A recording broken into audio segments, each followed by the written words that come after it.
All right. What is this? Episode 6. 6? Okay, that's what I thought it was.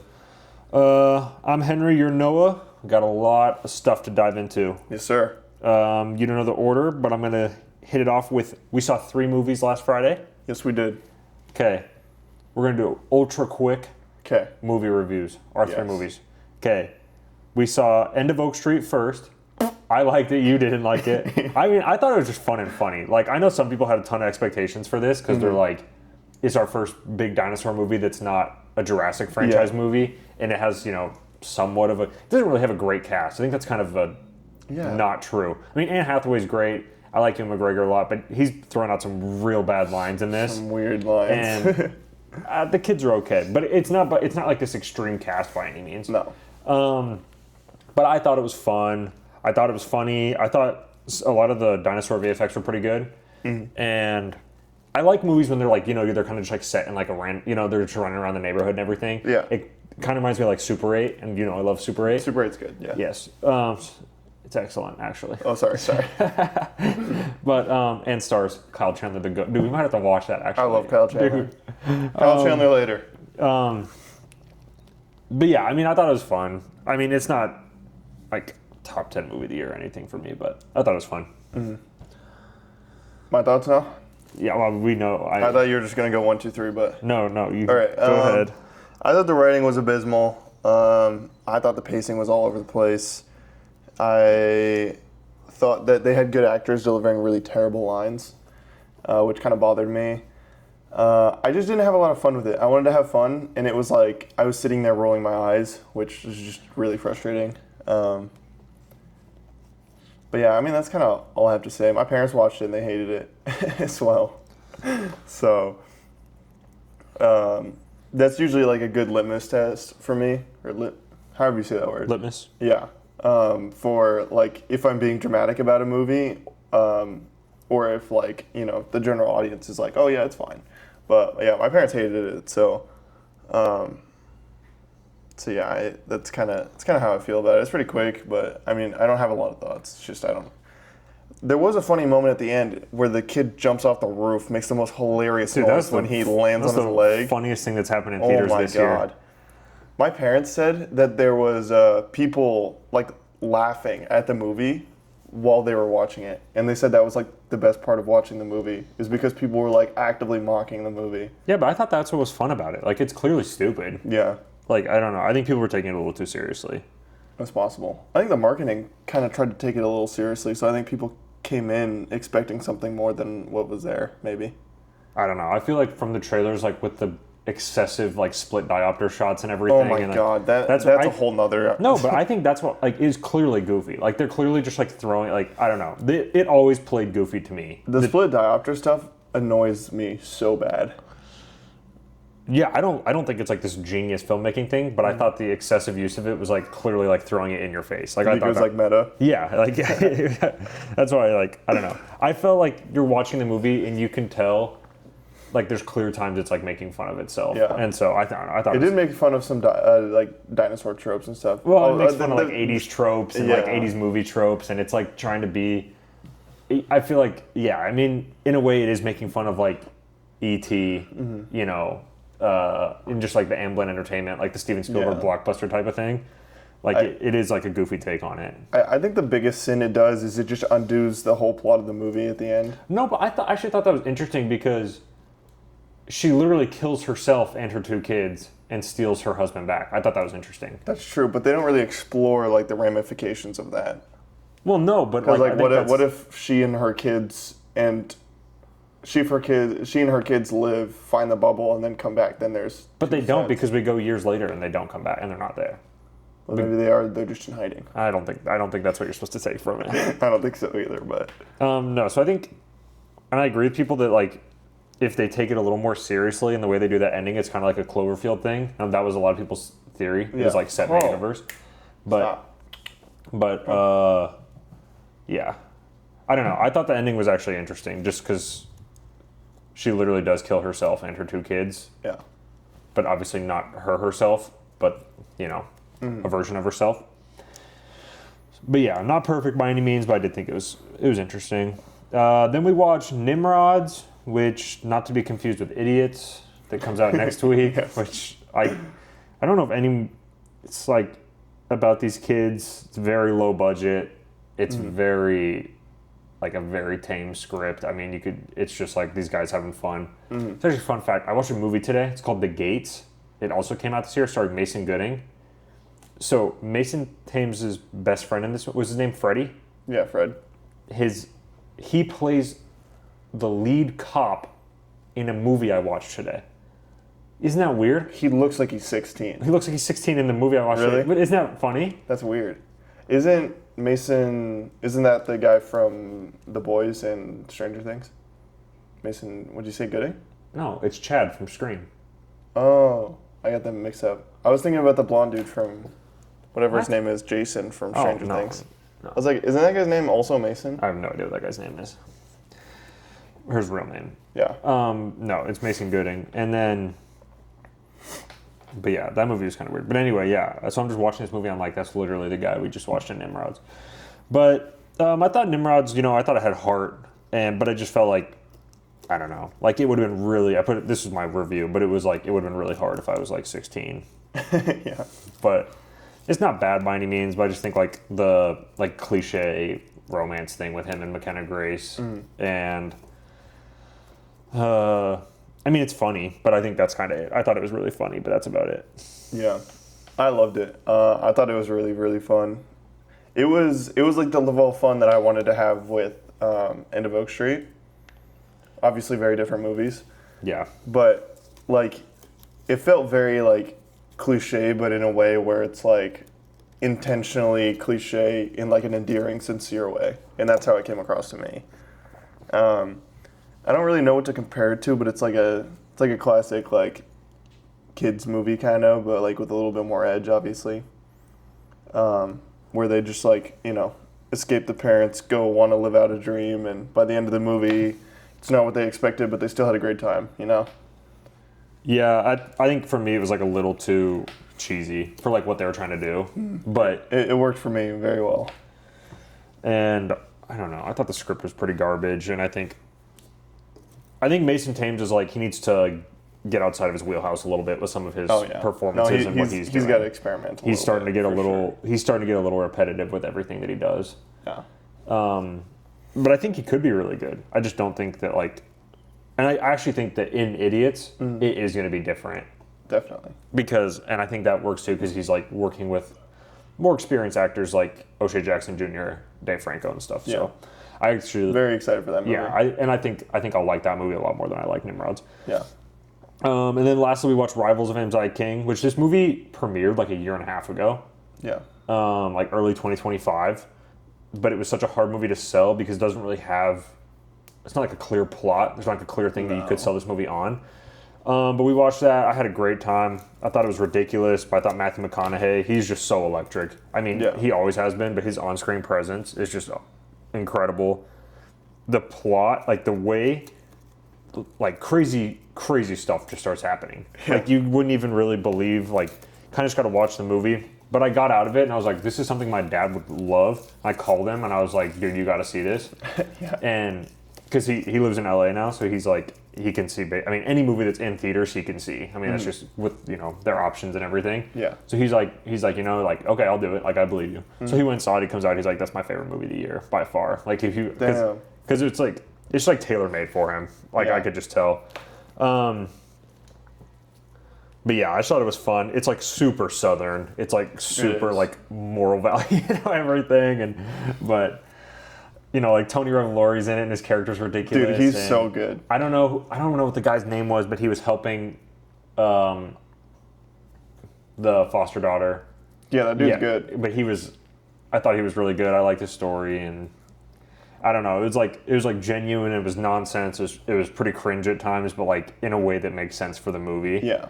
And I don't know. This is also like it's kind of making fun of like these Southern tight-knit communities in a way that. But if you're a part of those Southern tight-knit communities, you're watching this and you're like, this is epic. But if you're not, you can realize that they're kind of like, I don't know. I feel like it's making fun of them too, and like their culture and how like. No, it definitely is.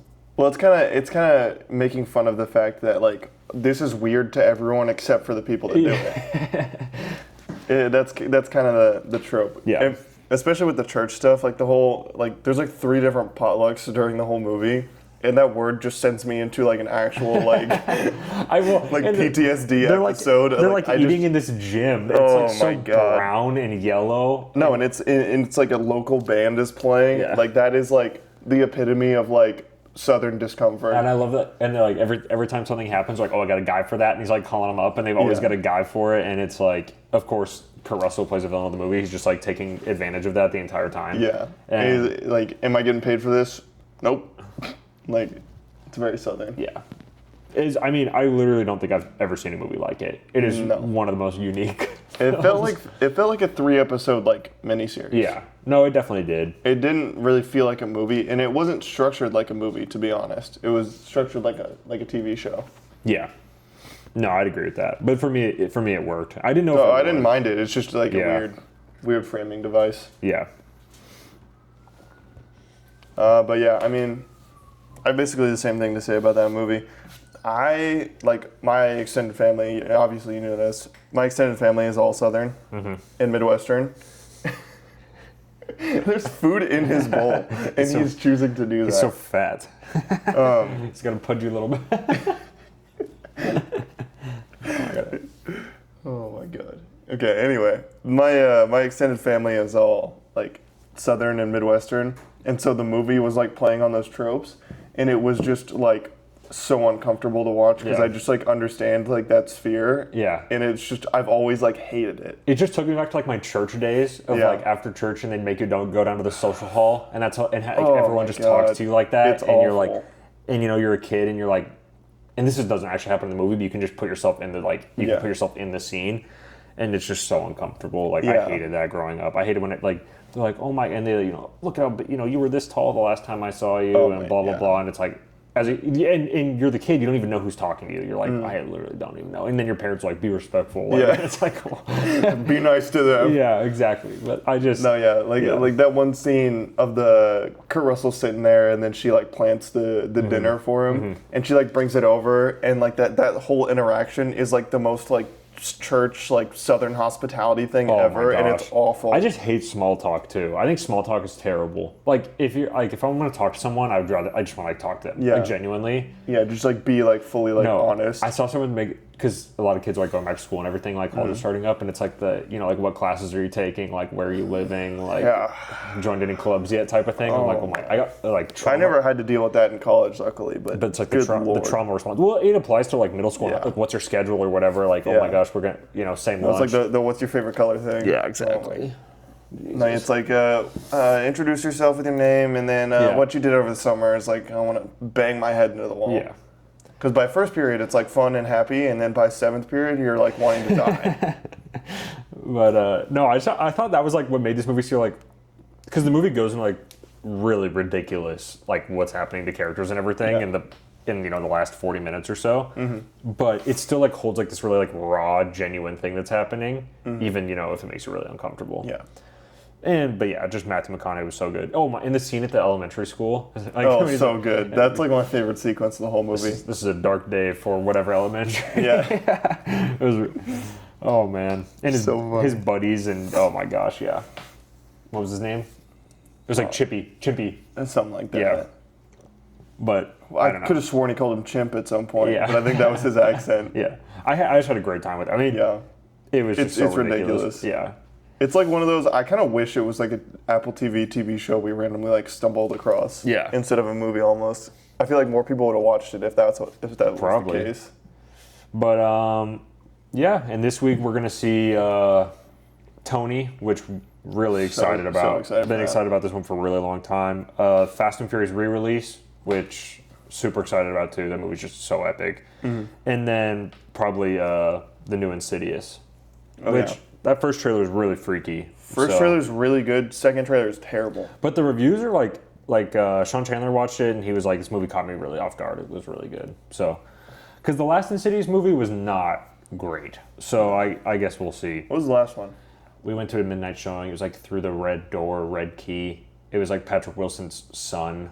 It was like I don't even remember that at all. It came out summer of 23. It was 3 years ago. Oh, is it the one where he's like walking at the beginning on the road. No, that was Conjuring 3. Oh yeah, I get those two mixed up. Are they the same No. universe? Oh, no, I don't think so. I think they're just like James Wan movies. Or like Blumhouse movies. But I think James Wan... Conjuring's with... Is it La Llorona? Conjuring's with like La Llorona, The Nun, Annabelle. Yeah, that's I thought Insidious was in there that too. movie's sphere. No, I think Insidious is its own thing. Gotcha. And there's like 6 Insidious movies now. There's a lot. I watched The Lost Keys. It was the first horror movie I watched in theaters. Did you watch The Lost Key? Yeah. Is that movie horrible? I didn't really like it. Anyway, but yeah. I watched it with James in like 7th grade, I think. But yeah, I don't know. I hope it'll be good. But let's jump in to... Let's actually go back to Spider-Man. Brand new day. Yep. It's about 3 weeks old now. Mm-hmm. It's probably going to hit $2.5 billion at the box office. I saw it hit 2 like 2 days ago. I was like, that was quick. So it's going to hit 2.5 at some point. Mm-hmm. Plus, that won't be its end number. But that's pretty ridiculous. We're starting to get into pretty crazy territory. I mean, the only movies that have done it are like Avatar and Endgame. Mm-hmm. So this would be the 3rd highest grossing movie of all time. And if it really legs out, it could be 1 or 2. I mean, just insane. And I think it kind of confirms that Doomsday is going to end up in the same spot. Yeah, and Doomsday is going to be completely fine. Well, I think it's going to be... More than fine, but... Yeah, well, because there were people arguing with us that it wouldn't even be $1 billion movie. Yeah. No, people were scared that it wasn't even going to hit $1 billion. Yeah, after Superman came out, they're like, well, the Superman... Yeah, Superman can't do it that Avengers can. With the news. Again, no hate to Superman. The poster's here, the cup is here, like... We love Superman. We love it, but it's... I wish it made $1 billion. Yeah. But it was like... It deserved it. Just the disconnect with people, and they're like, oh, if the Superman movie isn't going to make $1 billion, the Avengers movie isn't going to... Because who cares about Avengers today? And then... I do. The Avengers pre-sale tickets are tracking 65% of the Spider-Man pre-sale tickets were. And Avengers tickets went on sale like 4.5 months before Spider-Man tickets ever did. Yeah, so when it gets closer, it'll get more. Well, it just shows that people are, if not just as excited for Spider-Man, more excited. I got the movie one more ticket. Did you? I did. Wow. I'm sure they're going to really care about that $15. Yep. Moscow movie theater. Oh, Jesus. You don't understand. I got someone to buy a ticket. Golden Ticket Cinemas, pal. Golden. Yeah, so brand new day is going to be huge. Nobody thought it'd be this big. No, we didn't. We were over guessing, and it like what we say, like 1.6.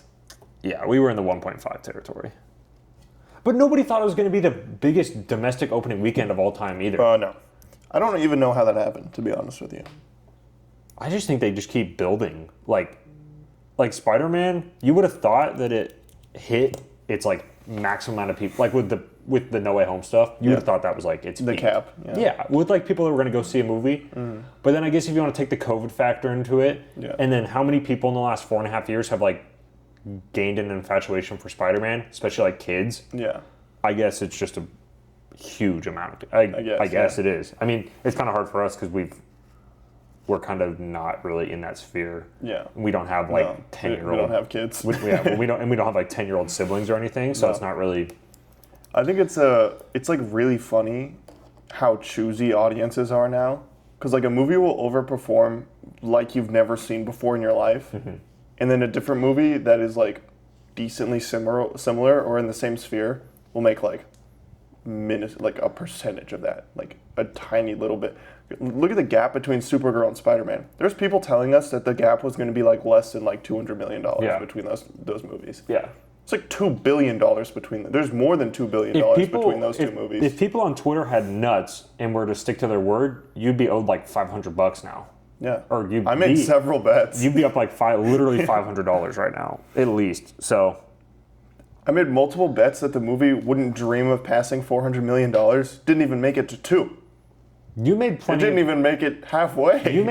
I remember there was a specific interaction where you said, if Supergirl is within $1 billion of Spider-Man, you'll give the guy $50, and he was like, "That's the easiest bet of my life." Oh my god. Yeah, because all it would have to do is make $1.5 billion. It's $1 billion less than the last one made. So it's like 700 million less than the last one made. Yeah, well, safe to say that I should be a very rich man right now. there's going to be about a $2.5 billion difference between Spider-Man. That's just so crazy. I mean, it's not crazy because it was really easy to tell why Supergirl would flop and why it's crazy Spider-Man it's would... that much. Because Spider-Man overperformed and Supergirl wildly underperformed. Yeah, but it's just like, did anyone really want a Supergirl movie? Nope.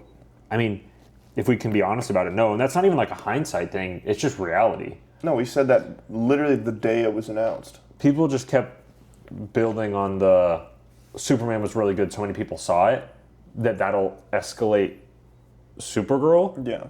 I just never really thought that made sense. No. Maybe if it was a super people movie.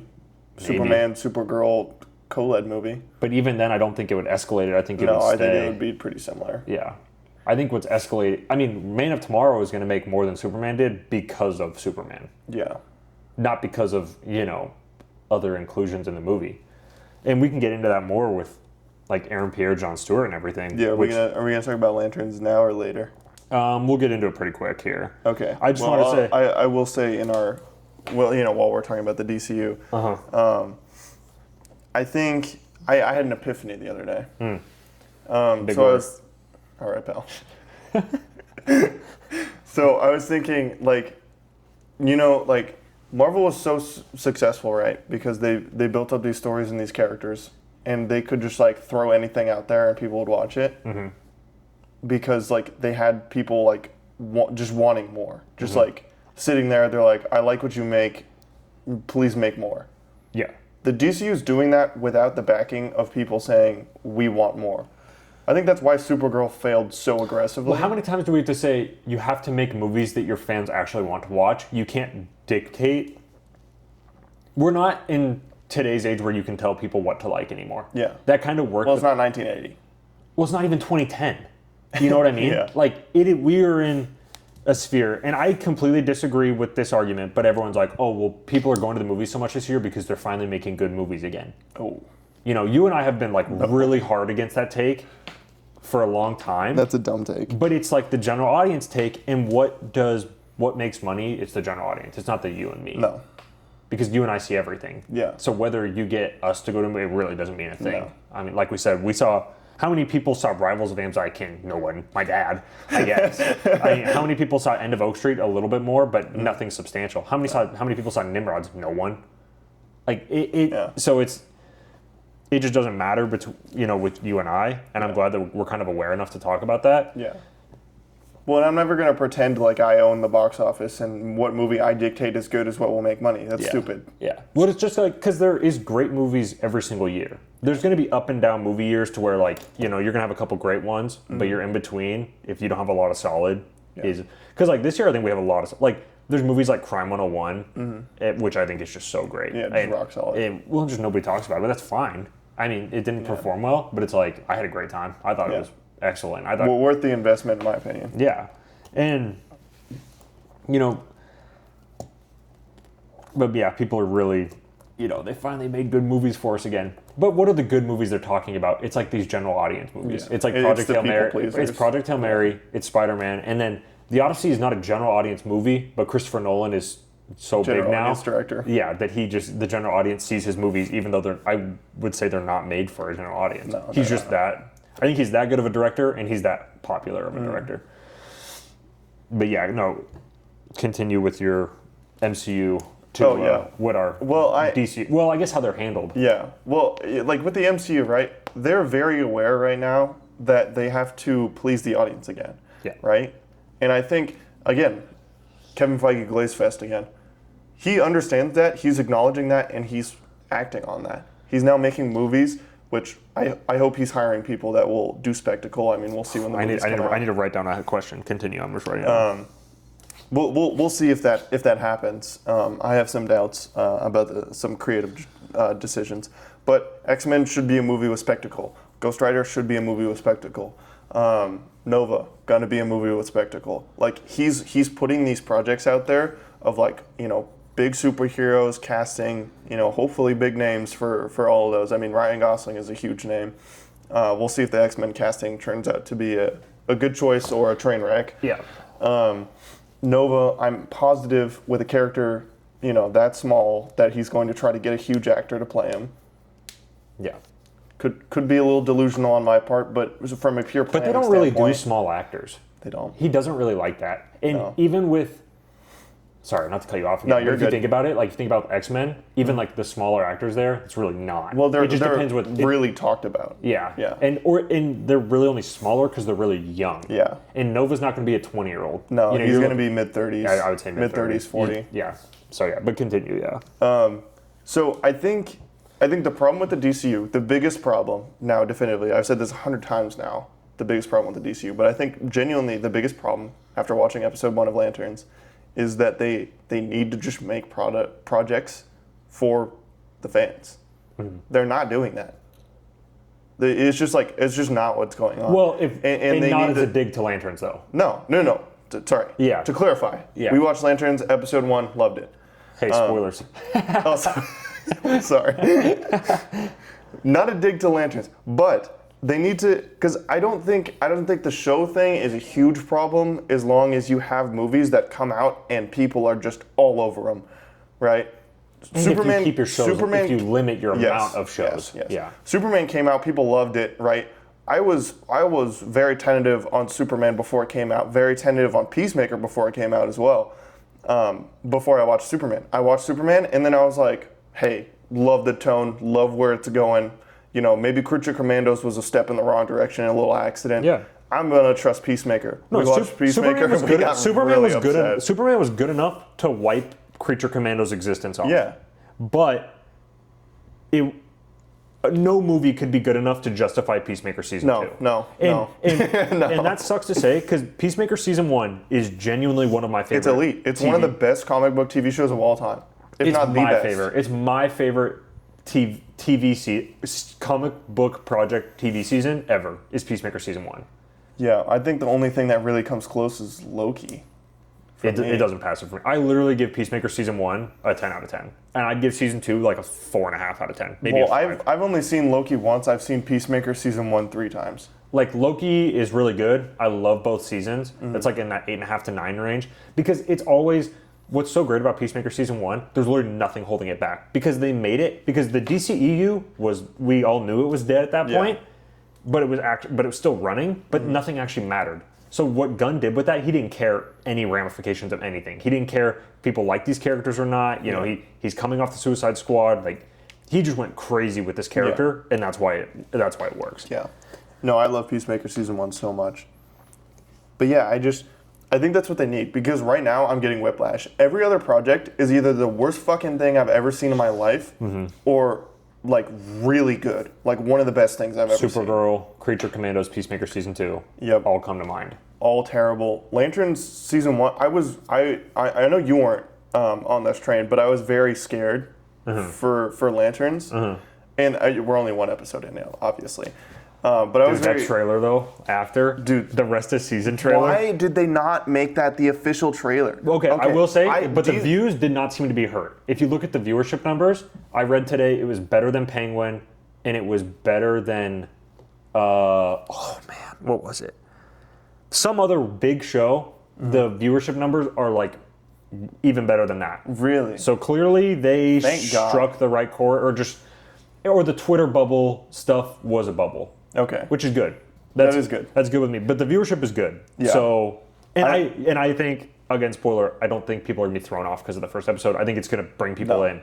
Like it hooked me. Because I texted my dad. I texted him a quote from the show because I knew he'd think it was funny. It was the one where he's I know what you're talking about. Yeah, well, no, he was like, I might have slept with his wife. Yeah. And then Kyle Chandler, Hal Jordan goes, you might have. You might have? Well, I definitely did. I texted him to my dad, because I knew he would.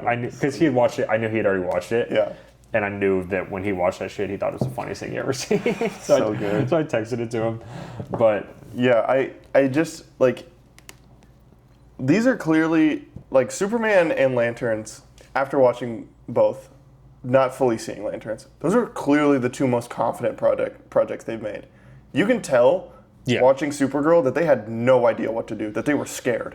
They were sitting there writing, and they were like, "Oh, I don't really know about this." You could see that in the dialogue. You can see that in the visuals. You can see it for the first You can trailer. see it in the How actors. many people? I saw another tweet the other day that was like, "Can we fully be honest now that the Supergirl trailers were awful, Horrific. and I'm saying we, not me, but this person was talking about we as in this DCU community. Yeah. We were all coping really hard." Yes. But they were awful because they were awful. They were terrible. Those Supergirl trailers were, and the third one was better than the first two. It was fine. But that first Supergirl trailer, Horrific. oh my gosh, bad. Yeah. And And it makes we weren't big on the first Superman trailer, and it makes Supergirl makes the first Superman trailer look like the greatest thing ever. the first Superman teaser, it's like kind of iconic now. You know the way we still kind of talk about Yeah. it, but it was so built up. Yeah. And It was anticlimactic.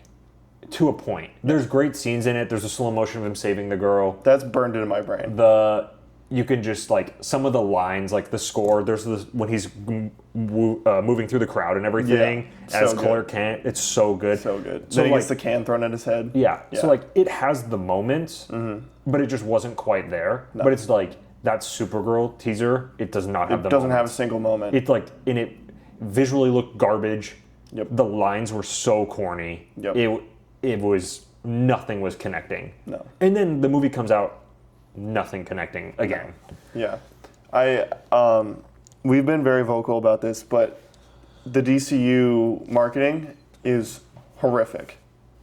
It's a Warner Brothers thing too. It starts at the top. Well, yeah. It is, and that's one of the big things. Whoever they hired for the DCU marketing team, if it's different for each project, I don't know. I haven't looked into it. But they are consistently some of the worst marketing of all time. Even to circle back, WB hired whatever marketing team that they had for End of Oak Street, dumbest people to ever exist. They literally had the movie appear on this super niche Facebook mom AI slop, Yeah, the AI dogs. AI generated dog podcast that nobody watches. And it's for this like neighborhood dog app. Yes. Like that's such a niche audience to try to throw your movie into. One of the most bafflingly stupid marketing decisions I've ever seen in my life. You have those people marketing the DCU and it's clear as day.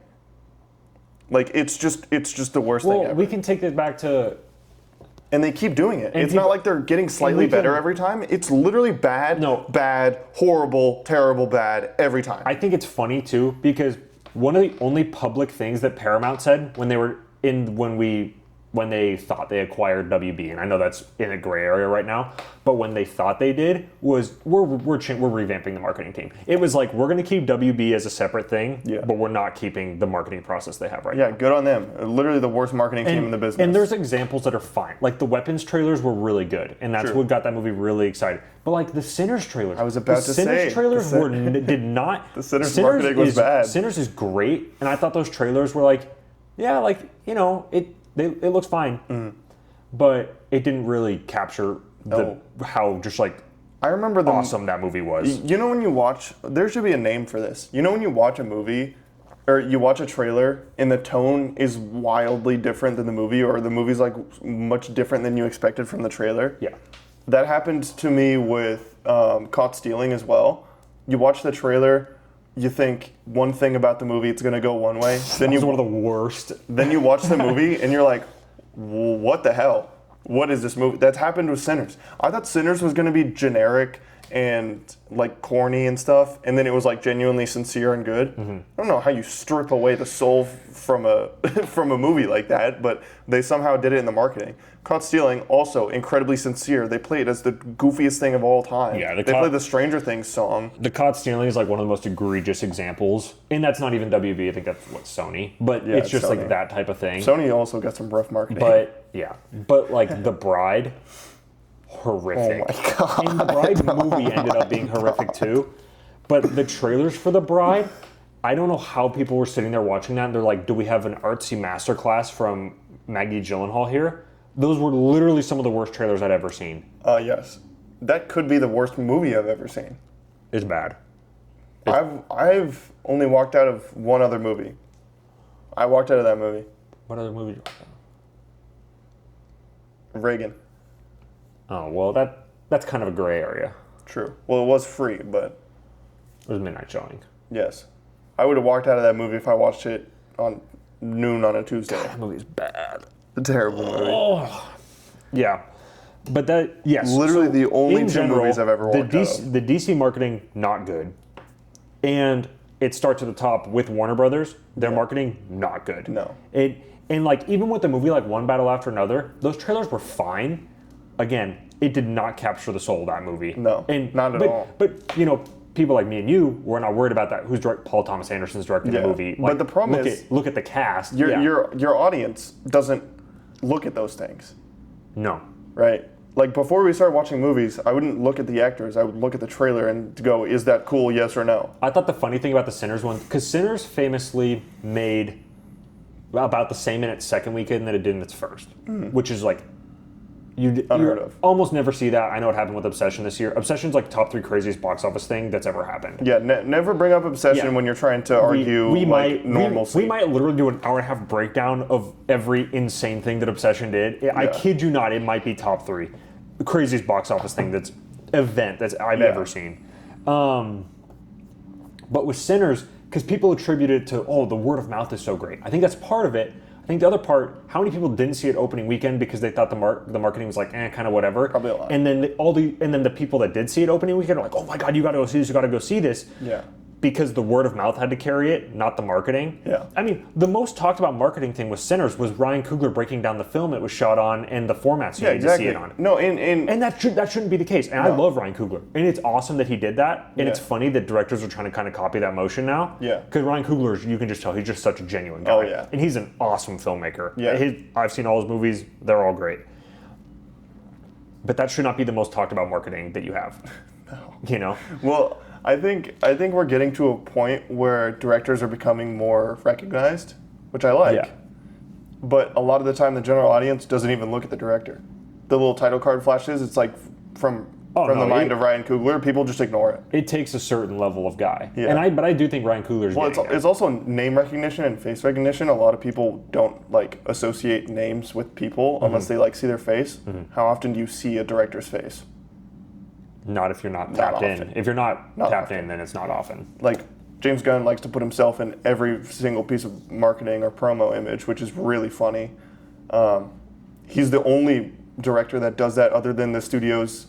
Like, whoever gets Nolan at that point is just they just record him nonstop and put him in all the marketing. I don't really think that's Mr. Nolan's choice. No, because it's always just him on set. He's not doing featurettes or anything. Yeah, but I want to before we get into our next topic, which will be kind of quick. I want to do circle back.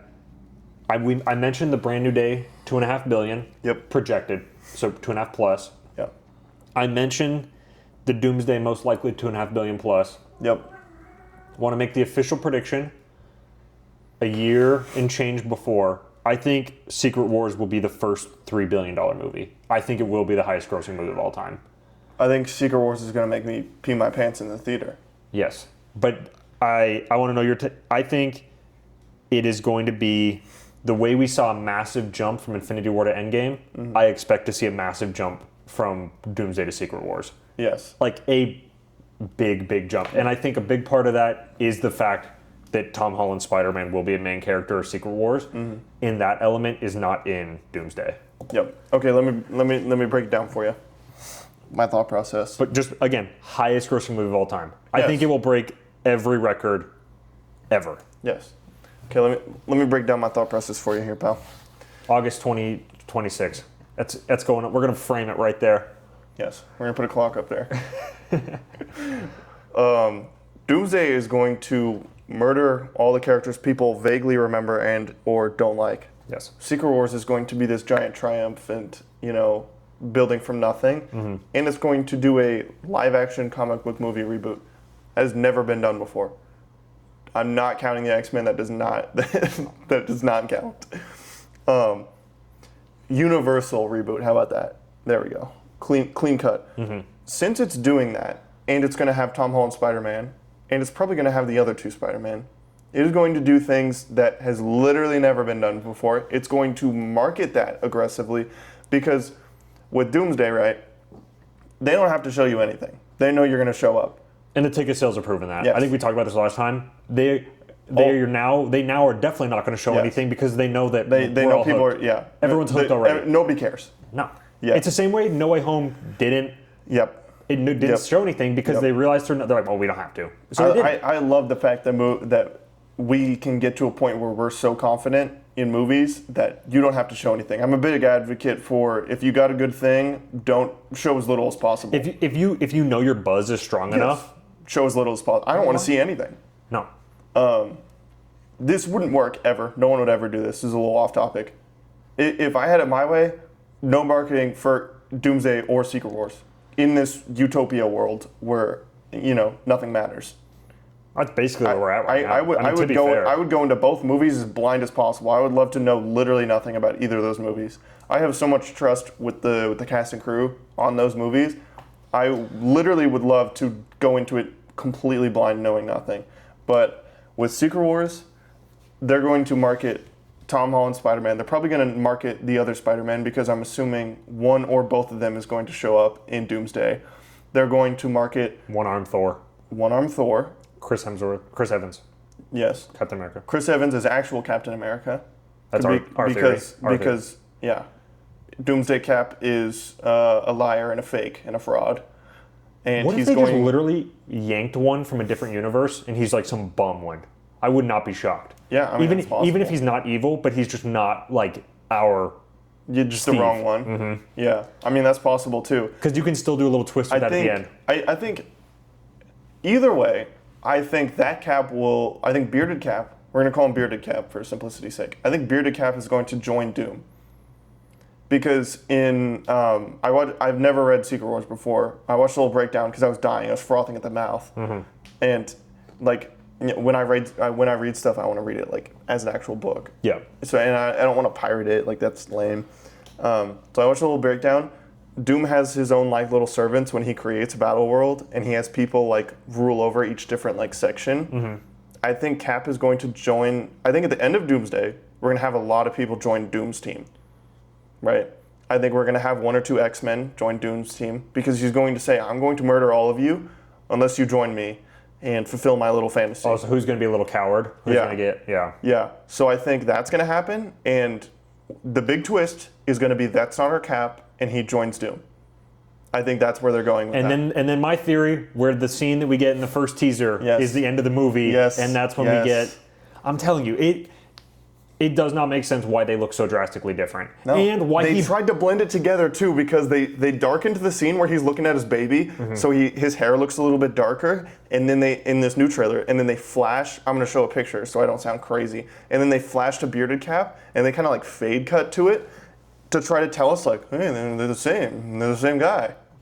No, not the same guy. They're lying to you. They're lying to all of you. I think that's why they're using Doom as the mark. He's every poster. Yes. He's every trailer, and I think it's because they're trying to hide all these little twists. Yeah. Because they don't care if you know some twist about Doom. They really don't right now. No. They want to keep those other like the little smaller the intricacies that they're going to reveal later in the movie. Yeah. That's going to like when you're sitting there in the theater, you're going to be like, oh my god, like I can't, and it's going to lead right into Secret Wars, and it's going to be insane. Yes. So I think all this setup, Doomsday is going to do so many interesting things. It's going to push the level super aggressively, and I think Secret Wars is just going to be like pay off the movie. It's just going to be the coolest thing ever. We're going to see so many things.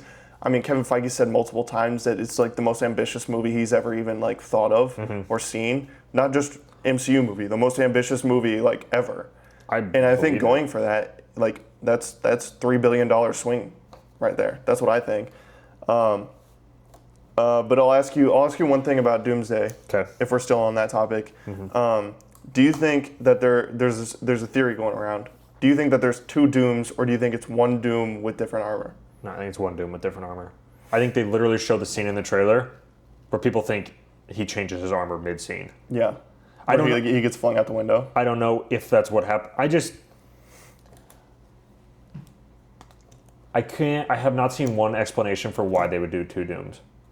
Doesn't make sense to me. I don't support that theory, but I see people keep throwing it around. Well, because people love this theory where, the big scary RDJ Doom is in the movie, and then random European actor that we found off the street is going to come in and they're going to do the Ultron thing where he slices through him and he walks through. I'm like, no, they're not going to do that. That's so stupid. I'm sorry. They did not pay RDJ $100 million to be on screen for 5 minutes. I'm sorry. It just didn't happen. It just doesn't work like that. And they did not, and people, oh, it's just a genius twist. It's all part of the twist. No, it's not. They've not been hyping this up for 2 years for it to not be non-existent. Yeah. People are like, oh, well, his eyes are green in the thing. Yeah, they gave him green contacts, guys. Someone literally did a side-by-side comparison. He has like the same like mini freckle next to his eyeball. Yeah, I saw that. It's still there. But even if it wasn't, I don't care because I have a brain. Yes. It's not two Dooms. No. It is RDJ.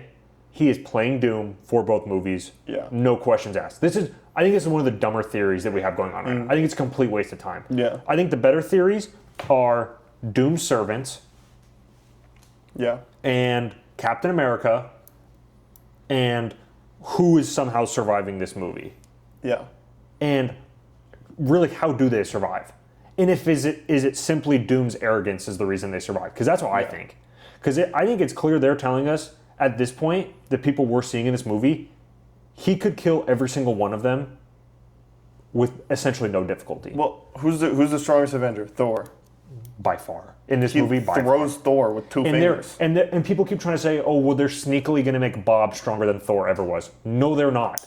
Well, no, they are not. Bob's strength is uncontrollable. That's his whole thing. Bob could be stronger than Thor. Bob's not going to be able to focus himself. But he's going to turn into the Sentry, and then Doom is going to start spitting something at him, and then he's done. But they're also just not going to make this guy, who's from a movie nobody has seen, hey buddy, they're not going to make him stronger than Thor, who's your grand protagonist for this movie. Yeah. It's just that's not the swing they're going to take because it makes your other movies seem stupider. Yeah. Because then they're like, oh, well, Thor was the only one that had a shot at Doom or at Thanos and Infinity War. You're telling me that Bob could have just done that the whole time? You know what I mean? Yeah. They're not going to. It's the same when they're like, they should show Prime Thanos getting his nuts cut off by Doctor Doom in the first scene in the movie to really set the tone. Yeah. And I'm like, no, it just makes your movie look really stupid. Yeah. Mm-hmm. They're not. There's a deleted scene from Endgame, and it's Rocket talking about the Chitauri. Oh yeah. Hey chubby, and he's like, hey chubby, and he's like, basically saying like, oh, the Chitauri and everything in Avengers 1, like they're weak, they're garbage, they're terrible. Mm-hmm. And they cut the scene because what does it do? It makes it undercuts Avengers. Yeah, it makes Avengers seem stupid. It makes them seem less heroic. Like that's not their angle. Mm-hmm. It's not even close. No. So I think that theory is stupid. I think we need to move off of it. I don't like that theory. I think that would undercut the movie pretty aggressively. But I think our theory that Doom is like going to pretend to be a good guy and then betray them. Because I think here's the series of events from the scenes that I've seen, right? We get Avengers versus X-Men in the X-Mansion, right? Charles Xavier looks out the window. There's two worlds colliding. That's going to be, obviously, I think at this point we can confidently say that is Tobey Maguire's Spider-Man universe and the X-Men universe, right? And then we're going to get the Avengers going to that world at some point to fight the X-Men. There's probably going to be a gap in there in our regular MCU universe. Yeah. In the middle of those two scenes, but we haven't seen that. And then Avengers versus X-Men, right? And then, they're going to come to an understanding. I think they're then going to go to the MCU world. Or no, wrong. Avengers versus X-Men. Doom shows up. Reed screams at Doom. Doom then kills all the X-Men. And it could be a little different, too. Because we could have Avengers versus X-Men, then Avengers go back to their world, leave the X-Men on theirs, and then they come back, and all the X-Men are dead. Mm-hmm. But we get to see Doom kill all of them, obviously. Yeah. And then Reed goes, like, did you do this? People are saying that that's, like, the end of the movie, and that's, like, his creation of Battleworld, and then Reed's like, oh, did you do this? No. I think that's the first time that Doom betrays them. No, because later in the movie, he's going to, like, kill Johnny or Franklin or both, or try to. Johnny's dead. Johnny's cooked. Johnny's a cooked goose. I'm not saying that's the end of the movie. That's going to happen later in the movie. Yeah. And Reed is not going to be pleading with Doom after something like that. He's just going to want him dead. Yeah. He's not like No, he's not gonna be like, did you do this? no. Because he's calm at first and then he screams. Yeah. So No, I think it's more of like a destruction thing. Yeah, I think he kills the X-Men, and the Avengers come and see all the X-Men dead, and then he brings the Sentinels up to go kill the Avengers. I think that's kind of the course of the scenes, and then Thor shows up. But yeah, as far as theories go, I think Johnny's gonna get turned into the sun like he is in the comics. Every scene, he's in like this like white void. He's trying to protect Franklin. Yeah. In the comics, I'm only bringing up the comics because Kevin Feige said that they're trying to. It was an inspiration. It was an inspiration.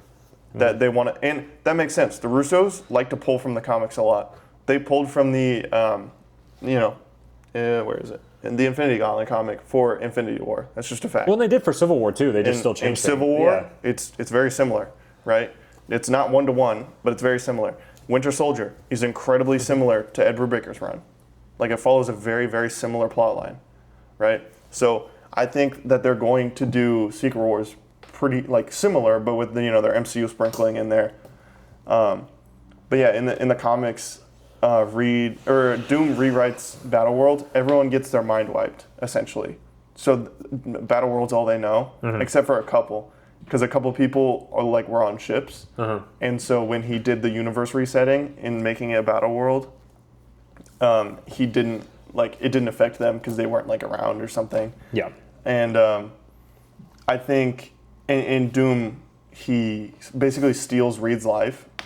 And he thinks Reed's dead. So he steals Sue as his wife. What New York Franklin. do you think is destroyed? Do you think it's the Fantastic Four one? Do you think it's the X-Men's? Or do you think it's the MCU's? I don't really know, because I think the whole X-Men world is blowing up. I don't think they're really going to show... Do you think it's Toby's? Because I don't know. I really don't know. I have seen theories for every single one. The most prominent one I've seen is the Fantastic Four one, which makes sense because we all thought that was already happening. Yeah. In Fantastic Four. Yeah.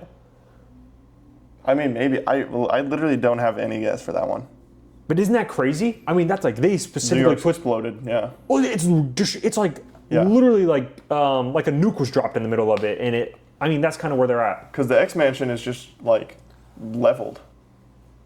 Right. But so I don't think that they would then show New York as leveled. But it would be a different setting. It's uptown. Yeah. Well, the X-Mansion isn't in downtown Manhattan. No. So Sanctum Sanctorum. Yeah. So I just I think that's. I think it's probably not the Fox. All right. New York, but yeah. So I think Doom is gonna steal Reed's life at the end of the movie, and then brainwash everyone, and then I think the latecomers, Cap, probably Tom Holland Spider-Man, and Andrew maybe, are going to be the ones that remember the world before Battleworld.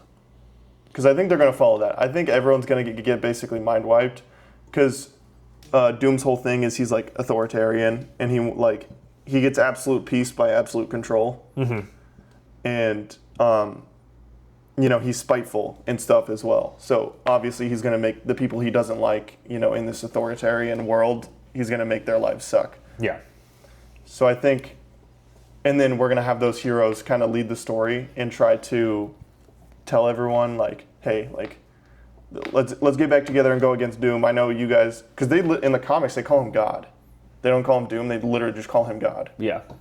But no, I'm excited. I think the trailers have only put us in a place where we can have even more theories. Yeah. I think that's really exciting.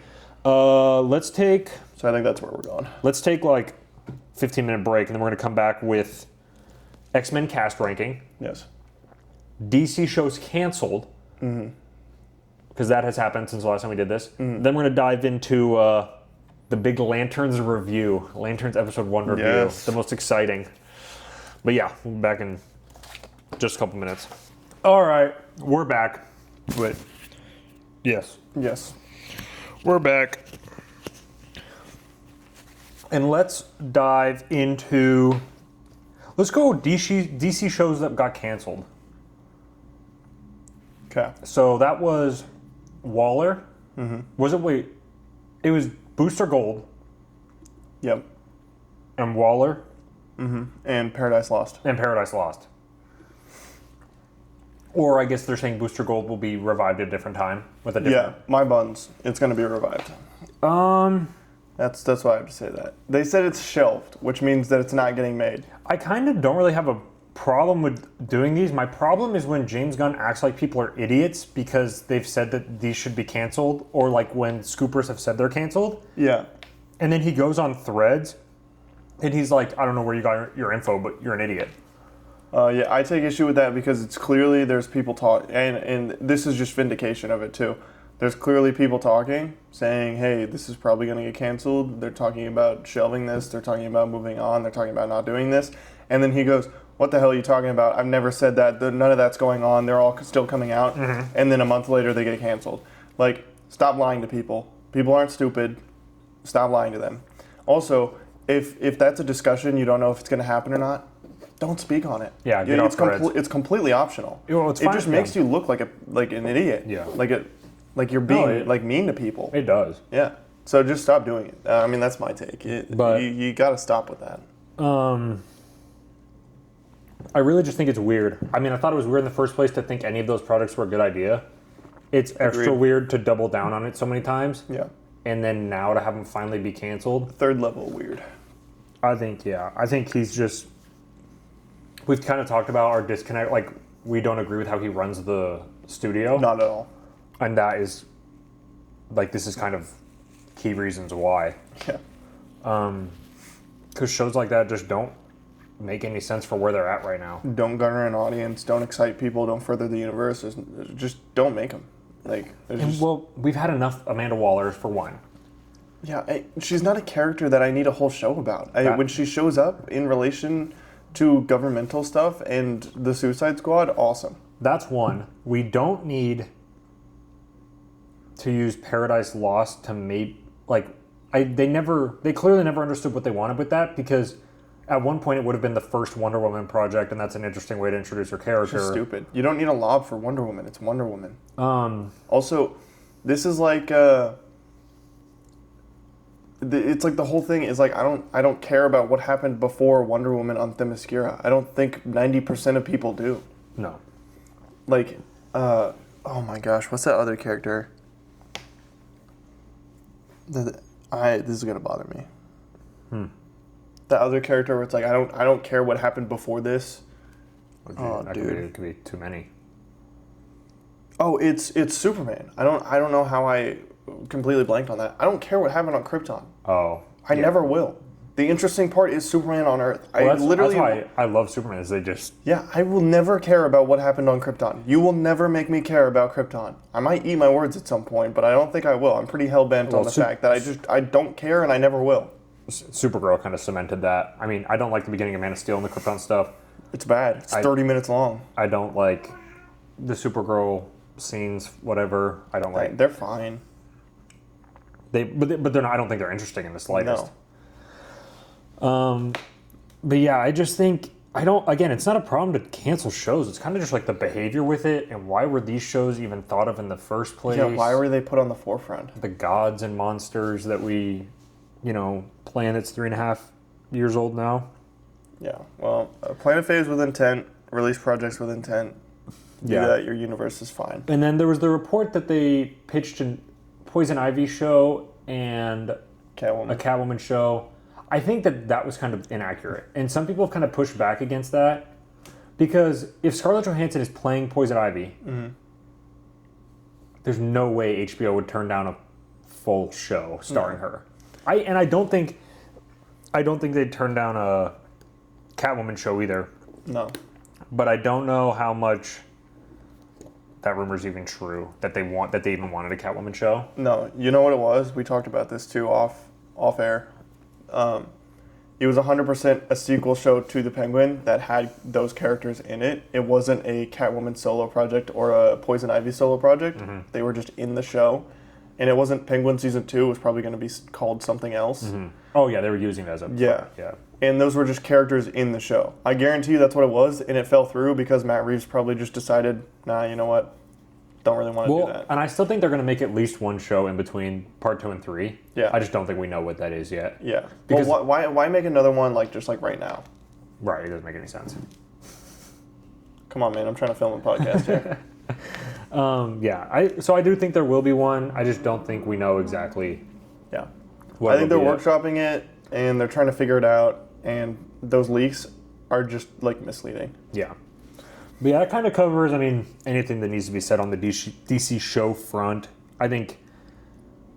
I'll say one more thing. Of the shows, I think Booster Gold was the best idea, but James Gunn really wanted Kumail Nanjiani as Booster Gold. I think that would have been the worst decision ever.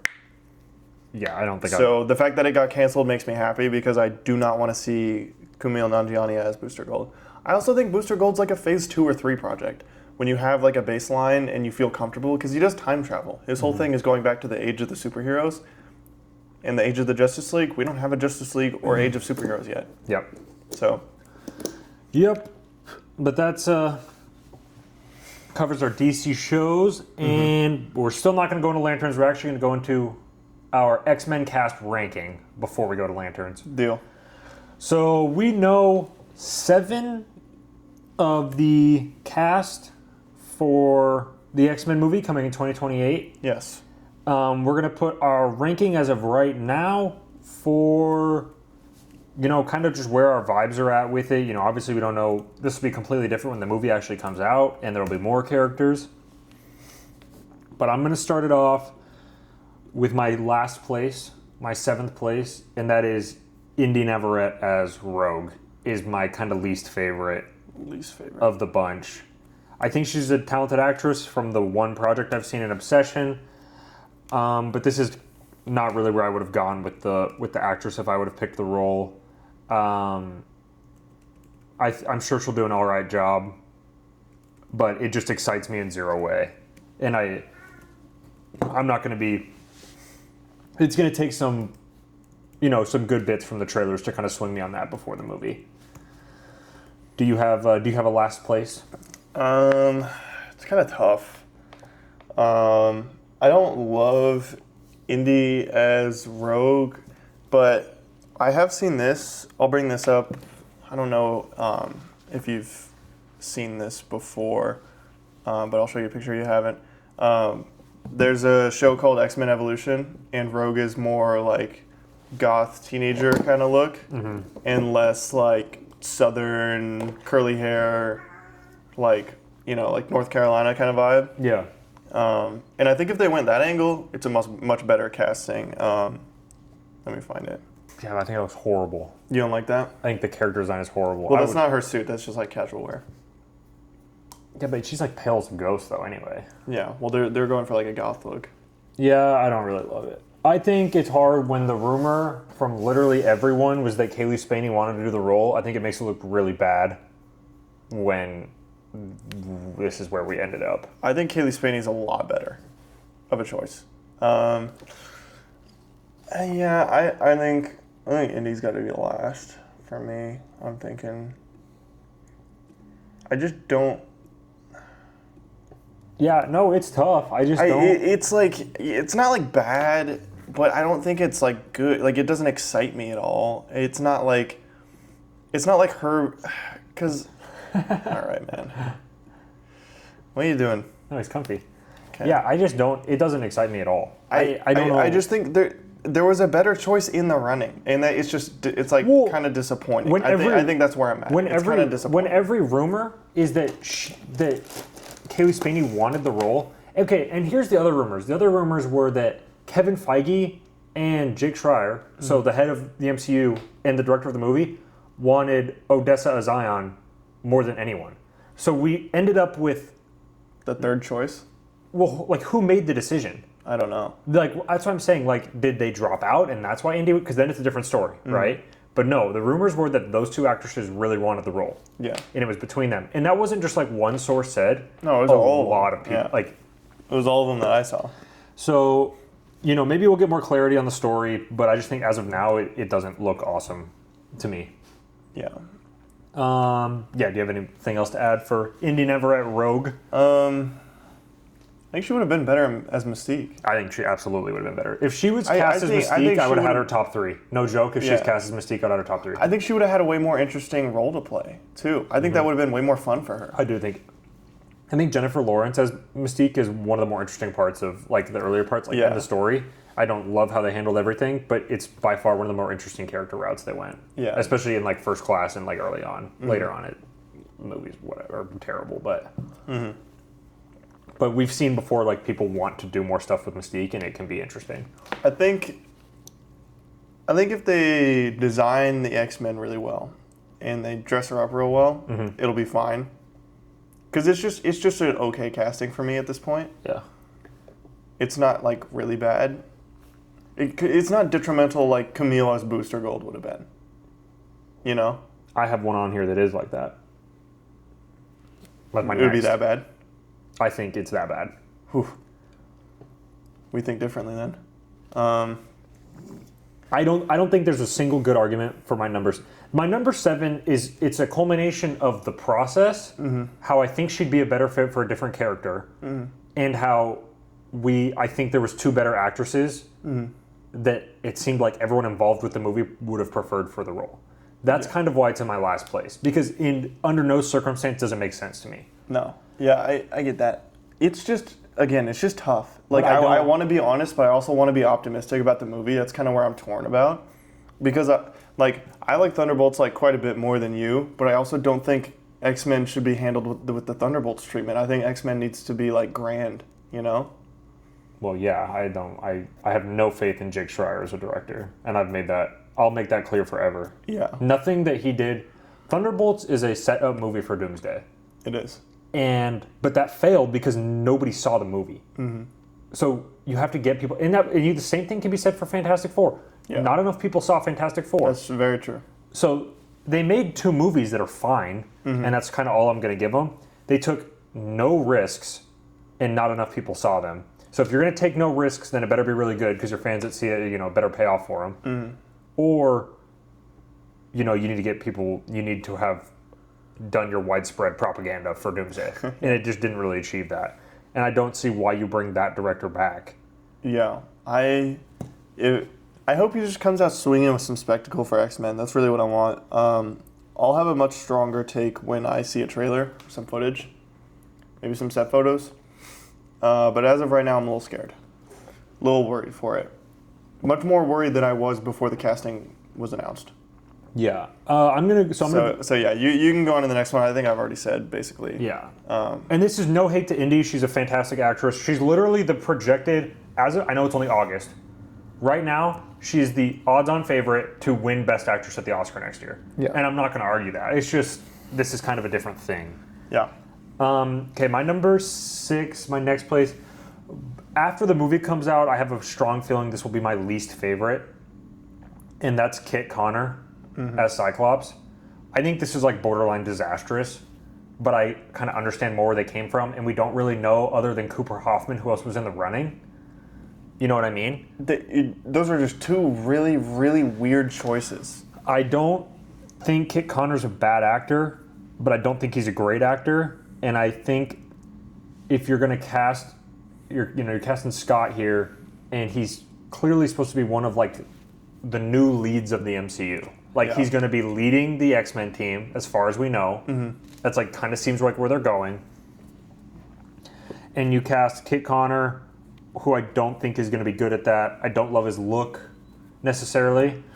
I think he would have been really cool as like Angel or Iceman. I think that would have been. He would have killed as either of those. I would have way more preferred that, and I preferred those rumors.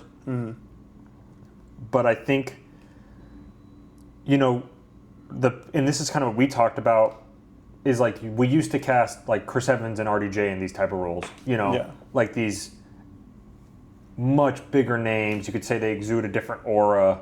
They kind of strong screen presence. They kind of helped lead the MCU for 10 years. Yeah. I don't feel any of that with Kit Connor right now. And No. I'd love to be wrong, but I think that one has the most potential for blowing up in their face. Well, here's the thing. RDJ and Chris Evans obviously were lesser known before the MCU. I'm not going to try to pretend like they were these monster actors. Lesser known, sure, but Yeah. they still had a ton of stuff. Well, yeah, but what I'm getting at is they had screen presence. They had real screen presence that you could see. Like, Chris Evans has a ridiculous role in Scott Pilgrim versus the role. He has presence in that role. It's very goofy. It's very funny. Yeah. You know, he's very himself.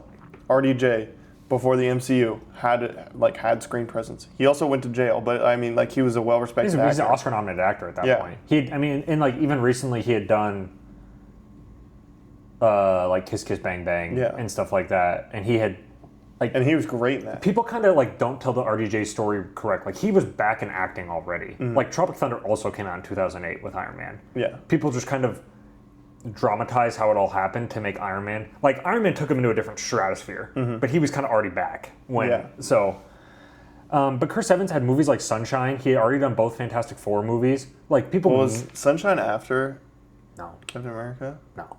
No. What was it? 2010? Sunshine was in like the 2000s. Really? Damn, I love that movie. I'm pretty sure it's like 07. Well, I was going to mention that, and then I was thinking, I think 2007. So I mean, it's years before. Yeah. Well, and he has a great presence in that movie too. Yeah.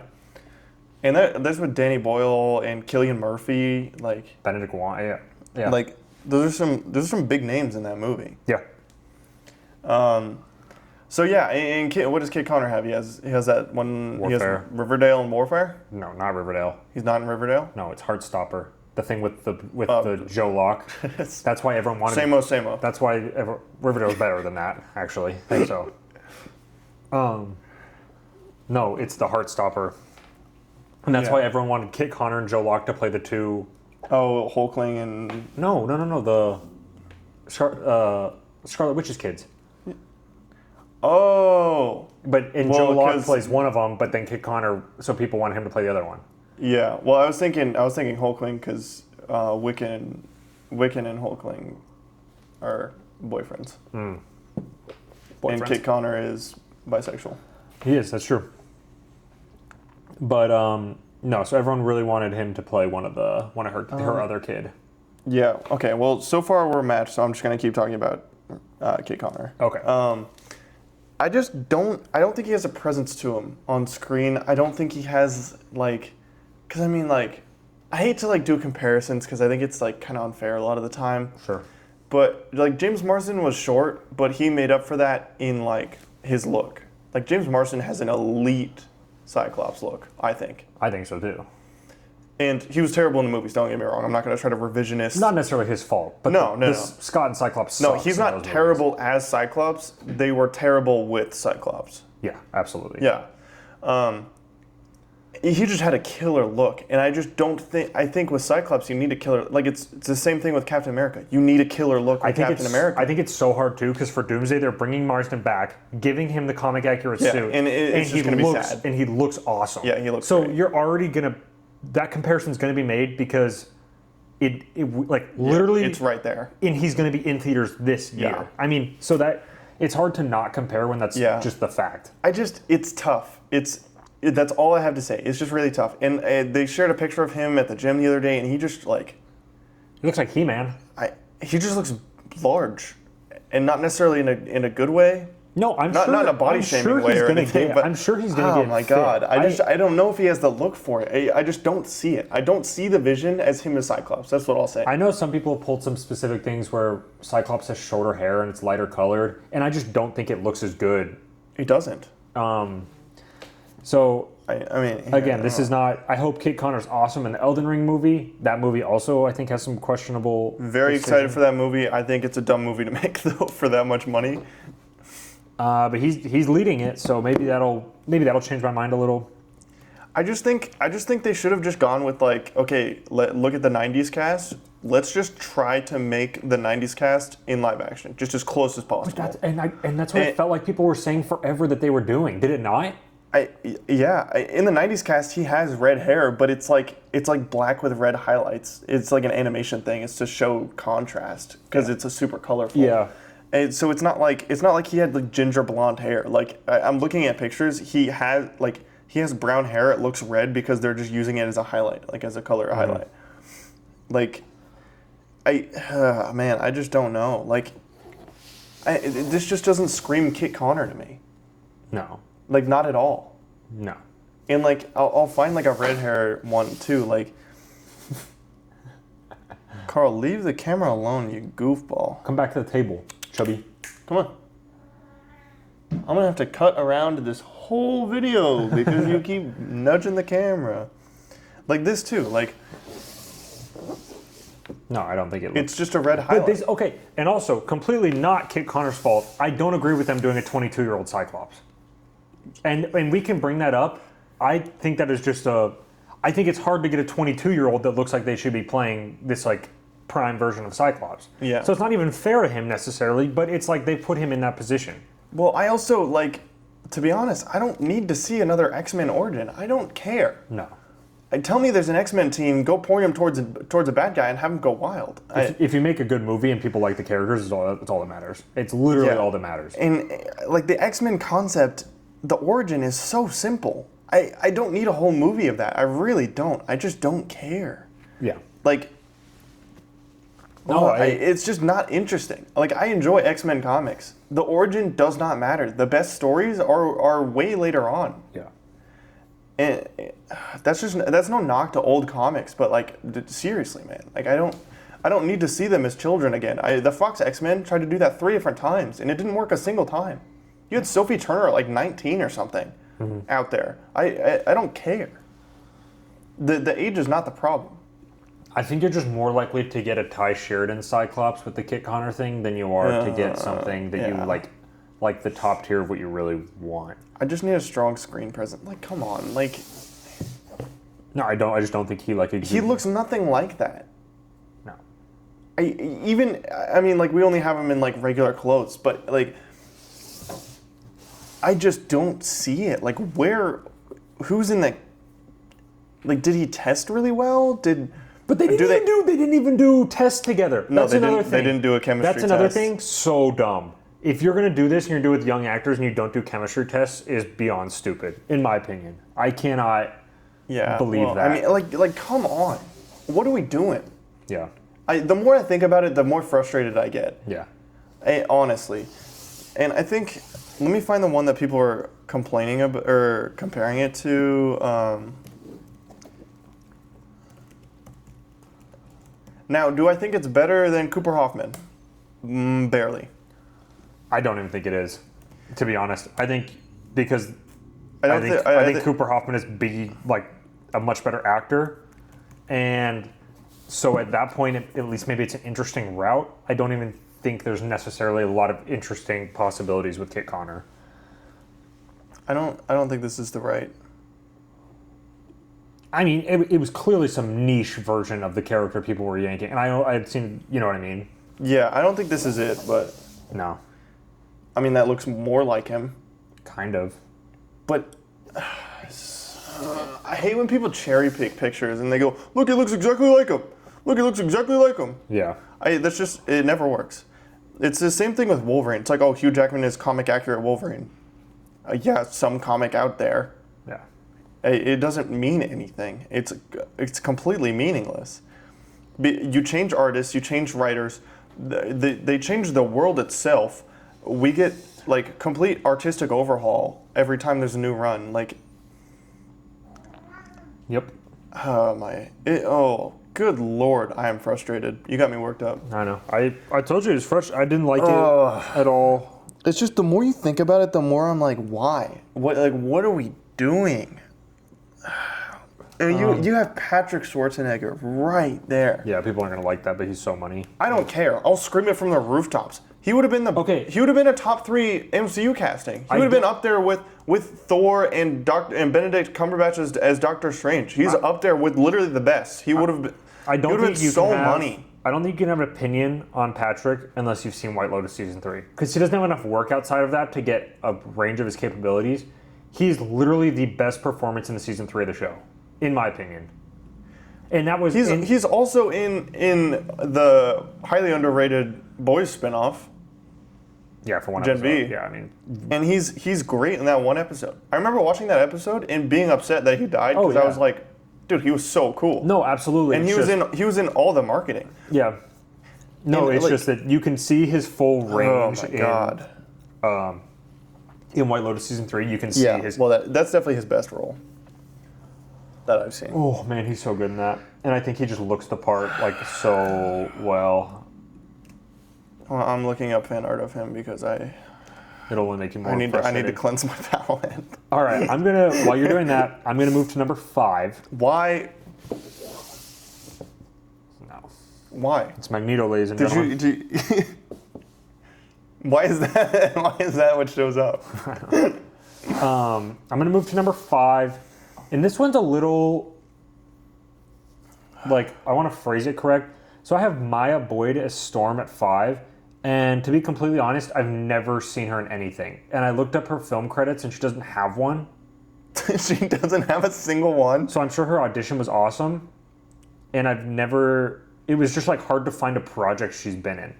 So I assume, just like everyone else, like nobody's seen her in anything.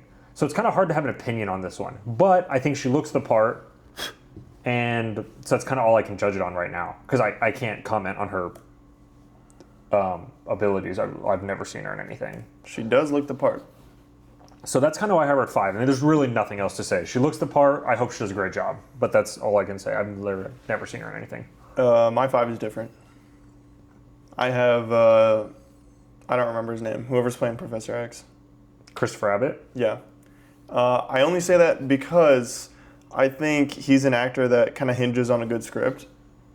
And I don't really see him as Professor X, because in my mind, I see like Professor X as like kind of cold and a little self-centered, you know? I think he's the second best actor in the cast. He's a good actor for sure. But I don't really see the vision.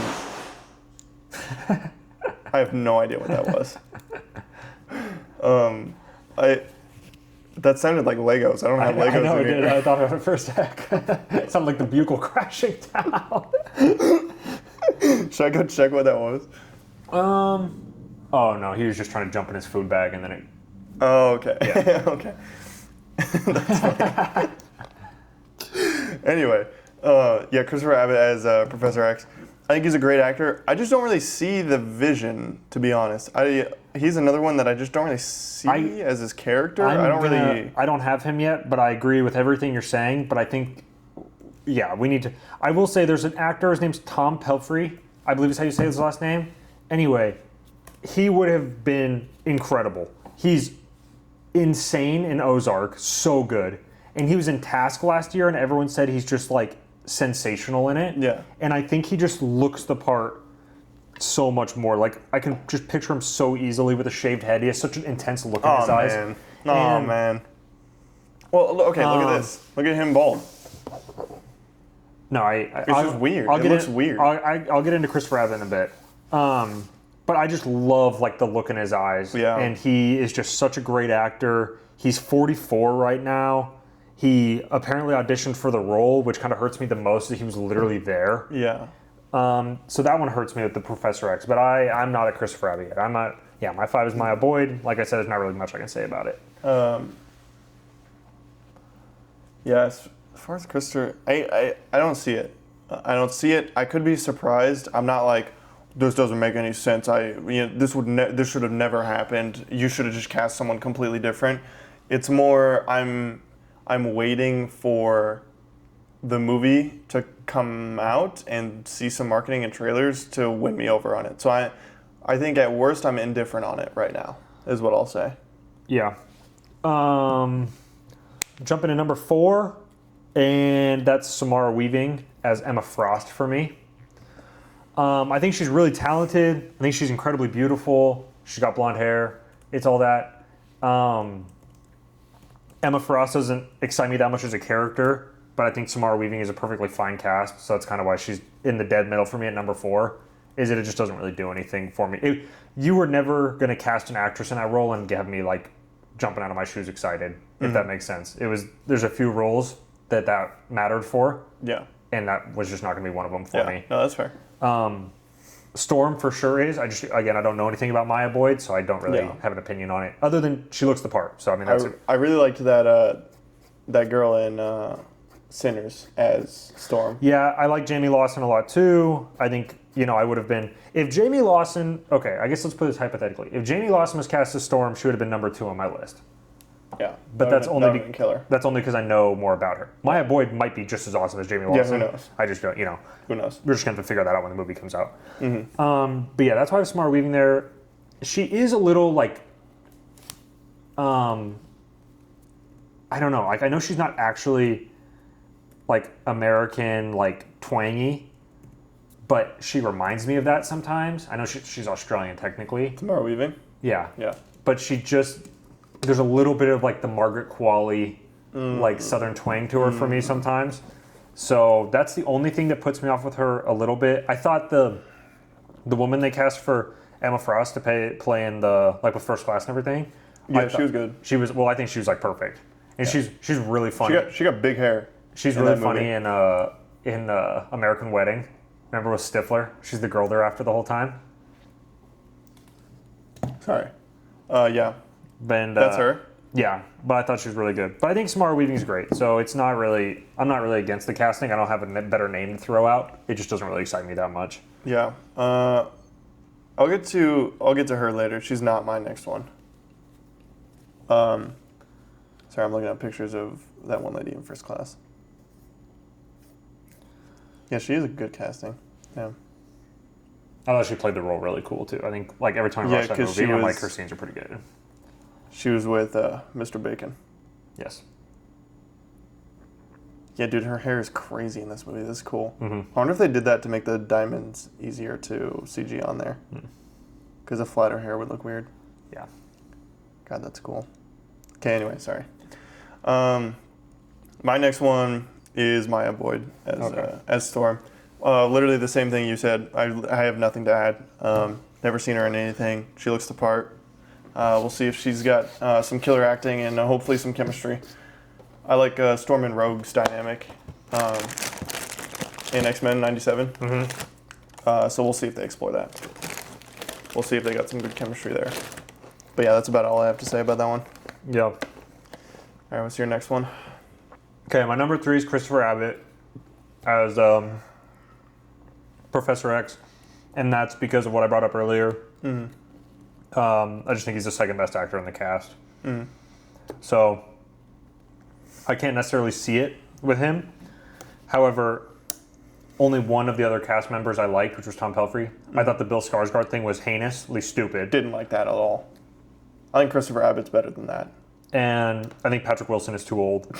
So that really does for me. And again, I think Christopher Abbott's a really good actor. So I don't really see the vision with that character. I really liked him hypothetically. People really wanted him for Batman. Christopher Abbott? Mm-hmm. And then after that, people really wanted him for Harvey Dent, which I thought would have been cool. I could see that. But yeah, so I think he's a really good actor. I think he could be exciting. I think this is a weird role. But I also think that this is kind of my problem with everything that's with this X-Men verse, is with a lot of these characters, like, and the names I'm reading off, they don't make a lot of sense to me for what they're looking for. Yeah. Which kind of scares me with the overall vision of this movie. The movie, yeah. But yeah, that's why Christopher Abbott's my 3. I don't love the fit, but I do love the actor. So, and that's kind of going a long ways in, It's a fair point. In this situation. Yeah. My 3 is Samara Weaving as Emma Frost. I think she looks the part. I think she's a victim of bad script, good actress a lot of the time. And sometimes good script, bad movie, good actress. But I think she might be a standout of the movie. I'm kind of waiting for that, to be honest. No way. No way. No way. No way. She'll have the least screen time out of anyone on there. Yeah, I think she might stand out though. I think she might have 1 or 2. That's probably more of a negative movie than you want to say. If she's a standout of your movie, it means you did something wrong.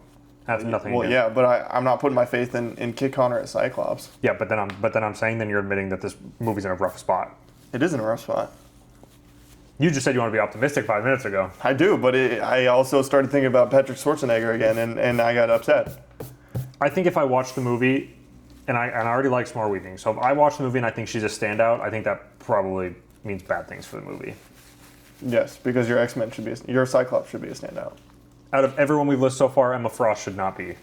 No, I agree, but I think she might be in the movie. I can see that. I think that one is the clearest division for me. Like, Can you see her sharing the screen with Kit Connor and not looking like his mother? I mean, seriously. I mean, I genuinely, I can't. No, I think. And I'm having pretty sexual sure. tension. I'm pretty sure. Oh, I'm serious. Can you see them standing next to each other and she doesn't look like she's taking her high school son to school? No, you couldn't. I know they have like a little love triangle in the comics. I want to know how big their different age differences in the I don't comics. care what their age difference is in the comics. No, I'm just curious. I'm not. This is not going to be a defense or a cope or anything. I'm She just looks like genuinely she'd walk him on a curious. leash down the side of the street.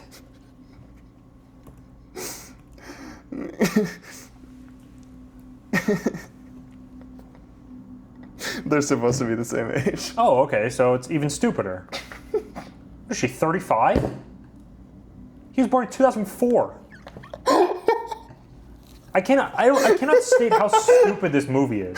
Oh my god. Or what we know about it. Their process for it makes no sense to me. Oh, I I'm hope to be scared. wrong. I'm scared. Hope it's awesome. That's so dumb. Oh, this is a scary movie. This is a scary dumb. film. Holy. Yeah, she's just gonna look like his mom. I think they're gonna try to go for like an older girl type thing to like dangle in front of him. I think that's weird. That's fine, but like maybe like a 5 to 10 year difference looking thing. Like she looks like a 10 out of 10 35-year-old, and like I said, he looks like he's maybe 17. And We'll see. Maybe I'm coping. Get ready. Get ready. there's nothing you can do with either of those actors to make it look right. No, I'm saying maybe he'll get so buff that he'll look old. No. Cause he's big right now. He's large. Yeah, he looks the exact same as he did 5 years ago. Just a jacked version. Yeah, he's got a big torso. He's got a wide torso. He's But- got a square build. But that's what I'm saying. Like a wide square torso. Yeah. He doesn't have that Chris Evans waist. That taper. Wouldn't even matter if he did. I'm telling you, his fitness level means Yeah. nothing to me at this Well, point. he does have a baby face. Because I was imagining his head on Chris Evans' body and it didn't make him look Yeah. older. Yeah, I'm saying people have been AIing photos of that exact thing and it doesn't look right. Yeah. All right, you ready to jump to my 2? No. I'm just kidding. Go ahead. All right, that's the big Sadie Sink. I'm just kidding. I mean, Just fucking with you. what else could it be, to be honest? It's the only one we've got to see, and it's not bad. So It's not bad. However, let's get brave enough here. nope, no honesty time. Casting her as Jean Grey put them in the spot where they started Where they are right now. where they Yep. are right now. Yep, 100% agree. They feel this commitment to the ultra young X-Men. Dumb It's a dumb. choice. I don't agree with it. I don't think it's going to work as well with audiences they think it does. I think they're thinking that it's going to help bring young audiences in. These people aren't Tom Holland and Zendaya. And they're like, well, you don't know that yet. Let's make a bet. Okay? When they cast Tom Holland as Spider-Man, we were around back then. We were plugged in. When they cast Tom Holland as Spider-Man, there was people saying, "Oh no, actually just make Spider-Man 4 Tobey Maguire." But those people are always around saying that. People loved it. The biggest complaint about the movies was, "Oh, well, I mean, these are 30-year-olds playing 16-year-olds. You're finally bringing in an 18-year-old to play, someone 16. This is a genius move. This is smart." And he looked like that. And he had a great role in Civil War. He did great. People loved him, right? Nobody's asking for X-Men to be younger. Yeah. Why are you doing that, right? Your most successful X-Men project in the last 20 years, basically, 20 plus years, is X-Men 97. That is your most successful project. Yikes. Yikes. But also, look at the project. Those are all 30-year-old X-Men. Those are all experienced veteran X-Men. Right? Mm-hmm. What X-Men comics are the most loved? When they're grown adults as a team and they know what they're doing. Well, the most loved movie is probably Days of Future Past. Yeah, what about that movie is most loved? There's no children in it. Well, yeah, they're adults. And it's barely about the X-Men. It's basically just Wolverine goes to the past. Yeah. Well, That's the movie. people like the Sentinels and they like bringing Yeah. the older X-Men back. And, Yeah. they doing the both, but... Yeah, but I mean, they're basically just cannon fodder for the future Sentinels. Yeah. They don't really have roles. No. The only people who have roles is Patrick Stewart, Ian McKellen, Michael Fassbender, and I got his name, don't you worry. It's in here somewhere. Who? McAvoy? You ruined it. I was gonna guess I it. didn't even know if that's who you were talking about. Yes, James McAvoy. Those were the only people in the movie with roles, and then Mystique, obviously. But I mean, what's the through line? None of them are children. What are your worst X-Men movies, Henry? What are the worst ones? Apocalypse and Dark Phoenix. Yeah. How old are the cast in that one? 5. What's an issue with casting a young Cyclops? Looks like shit. No screen presence. He's the leader of a team. He's no screen presence. Well, yeah. Who's the favorite of those two movies? There's an answer. What are the only 2 clips pulled out of those 2 movies? God. Out of Apocalypse and... The only clips. Oh, Jesus. There's one character. Give me a hand. He was in a horror TV show. Horror TV show? What the heck? He was also on Days of Future Past. Oh, yeah. Evan Peters. Evan Peters. How old is Evan Peters in those movies? I forgot his character's even in the movie. Oh, God, I have no idea. Maybe 25, 30. Yeah, 30-ish. Ish. I think around 30. At least late 20s. Like, But he also didn't look like a kid. That's kind of the other part. Is he didn't... This is my whole point. Your most loved parts of the movies, your most memorable parts, your most loved aspects. The X-Men are not children. School for gifted youngsters, yes. Mutant children come in to learn from the professors. Who are the professors? The X-Men. Yeah. Who go fight the battles for the children? The X-Men. They're not children. Stop making them kids. Yeah. It's so boring. It's so lame. Stop starting at the beginning. No one cares. No one cares about any of that. Just make them the X-Men. I think that, yeah. I get you want them for a long time. I know Kevin Feige's glimmering in his eyes, and he's going. Oh, we're 20-year-olds. We can work them for 20 years. Mm-hmm. You could work a 32-year-old for 20 years too if you want. I think you kind of have to look at the state of like how people just like age now. It's not. People just age differently now. Yeah. Like let's just talk about Tom Holland for a second. Yep. And people and like, oh, it's Tom Holland. No, I feel like this is like just the way things kind of are now. I feel like people don't age the same as maybe they did 20, 30, 40 years ago. No, they don't. He looked studies. really young for a really long time. And I think now he's 30 and he's started to look like 25 looks like a man plus. now. I think he's started to finally. But even if you watch The Odyssey, he could pass for 20. You know what I mean? Yeah. So it's kind of hard. I think. No, people age slower now, for sure. We need to stop looking at the numbers. I mentioned 2004. It's kind of a joke. I really just care about how they look. I don't actually care. Yeah, how old they are. It doesn't matter. How old they are. How old was James Marsden in X-Men? He looks like a grown man. He'd have had to be in his mid-20s. Because that was 25 years ago. There's no way he's 52 now, so yeah, he's in his mid-20s. Yeah, he was 26. So he's 2 years older than Sadie Sink in the first X-Men movie. He looks like he's 35. In today's age, yeah. Yeah. He looks like a modern 35. All right, yeah. Sit here and tell me that looks like a 26-year-old 2026 person. No. No. So, like, you got to be realistic. You got to be honest. Yeah. And I know not a lot of people really look like James Marsden. Henry, tell me if you've ever seen someone at college that looks like that. No. The professor.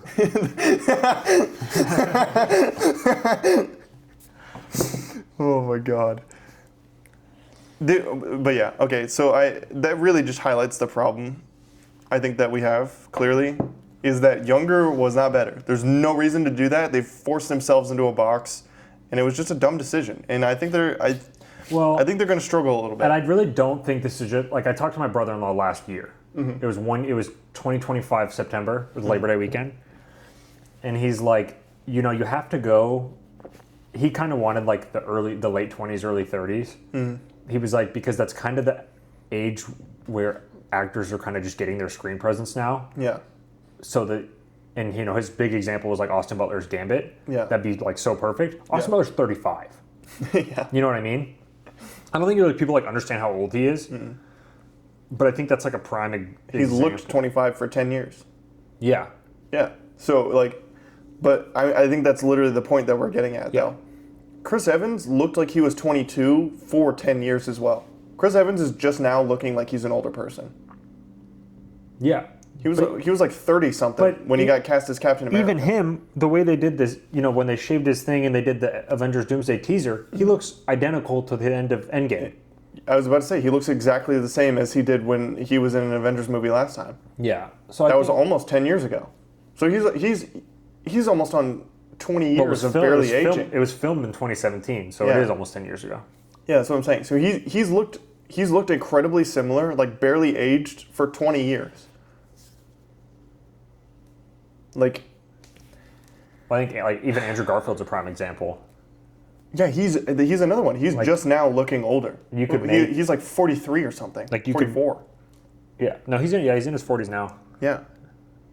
He was Spider-Man, and he looked like he was early 20s at like 30.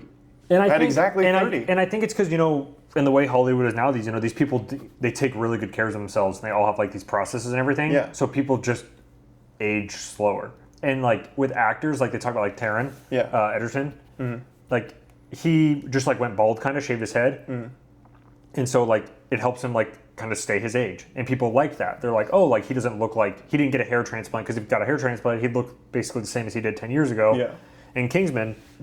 So then they were talking about, well, it's going to be a unique breed now for these movies if you look your age and you look more authentic, because everyone else is like doing major skin and hair treatments and everything like that makes it so they don't really age that much. It takes them way longer to age. And I think that's just kind of where we're at. And that's not saying that there shouldn't be 22-year-old actors. It's just they probably shouldn't be leading X-Men. They probably shouldn't lead an X-Men. I also, like, an X-Men team should be older. The X-Men team shouldn't just be random students that they pulled from the school. It shouldn't look like they just pulled high schoolers and put them together on a team. That's the wrong approach, I think. I don't know what the angle is, to be honest. Like, RDJ was 40 in Iron Man 1. Yeah. And we're 20 years later. I know he's not Iron Man, but he's still, like, in the MCU. And he doesn't really look that... Well, technically, he's still Iron Man if you count the Disney rights. Genius. So, yeah. I mean, we clearly have a problem with the younger casting, but... I don't know. I just don't think that services... I don't think that benefits the movie at all, man. I don't... Yep, but our number one is Adam Driver as Mr. Sinister, pretty clearly. He's obviously by far the best actor in the cast. It's super cool they finally got him to do an MCU movie. He's been turning it down for years. God, what an actor. He's going to play a killer villain. I hope the script is awesome and it just lets him absolutely dominate the role. Yeah. The only thing that could beat that for me is maybe if they got Lee Pace to be Magneto, which I think is just such a dynamite casting, if you could get it done. I would lose my mind. I think I would be so excited. His voice, doing the monologues, his look, his long hair, his height, I think he'd be really sick. But I don't know, we don't know if that's going to happen, when, so. Mm-hmm. I really hope that happens, man. But we're so we have 7 of the official cast, and I'm into about one of them. And Sadie Sink is fine at number 2. But I think she's kind of the root, not her personally, but them casting her is kind of the root of... The root of the issue. Yeah. I think... Here's what I'll say. I think Kit Connor could look and be a good Cyclops in 5 to 10 years, maybe. No. Never. There's no way. Just right now, I just don't see... His hair and face is never going to look different. What would... He's never going to be more fit than he's going to be for this movie. But his hair and face... Maybe if he gets a... Because I'm looking right now. Maybe he gets a little messy comb over like they do in X-Men 97. Maybe if he grew his hair out and dyed it black and, I don't know, did a million things. But that's not for, why do you kind of hire that actor at that point? Yeah, it's true. Just make him look like something else. If he was the greatest working actor, then it makes more sense. I think he's got to grow his hair out, and God, he's just got to look less rectangular, man. I don't know what he's got to do, but he's in shape. But goddamn, he looks like a brick shithouse right now. Jesus Christ! I know you've already seen this, but good God. No, I never. This is too much. I never questioned his ability to get in shape. This is way too much. Because like people. This is David Cornsweat levels of like brick shithouse. And David Cornsweat is Superman. People are trying to use these photos, and I'm like, he doesn't look like that. Well, also, I'm not calling him unattractive. I'm just saying I don't think he. Oh yeah, let's clarify. Kit Connor's a handsome dude. No, that's not my. Yeah, again, I'm not. I don't think anyone in the cast is ugly. I think everyone like looks very good. That's just not really what I'm getting at here. I think maybe if he's got like a haircut kind of like that. No. You don't like that? No.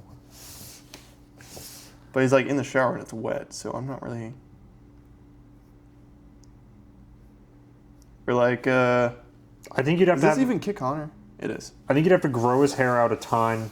It needs to be longer. No, because he'll be Wait, you don't bald like in this? 3 years. No. What do you mean he'll be bald in 3 years? I can see the top of his skull. What are you talking about? Give him a little hair transplant, dude. Yeah, but again, that's the different. That's the Cooper Hoffman thing, where they're like, Oh, okay, yeah. they're going to give him a hair That's- yeah, transplant, and that's they're going right. to give him veneers, and he's going to work out for 3 years, and he's going to do all this other stuff. It's like, It's just a funky angle or something. I don't know. I don't know about that one, mate. That's a pretty rough pic of him. I didn't It's pick. kind of a chud photo. Not gonna lie. That was him with a comb over. I think they need to grow his hair out, dye it darker, and make it messy, and not do a comb over. Yeah, like you don't think like no? I think it's horrible. What? I like the comb over. I do not. His messy. He literally looks like he's got a mullet here.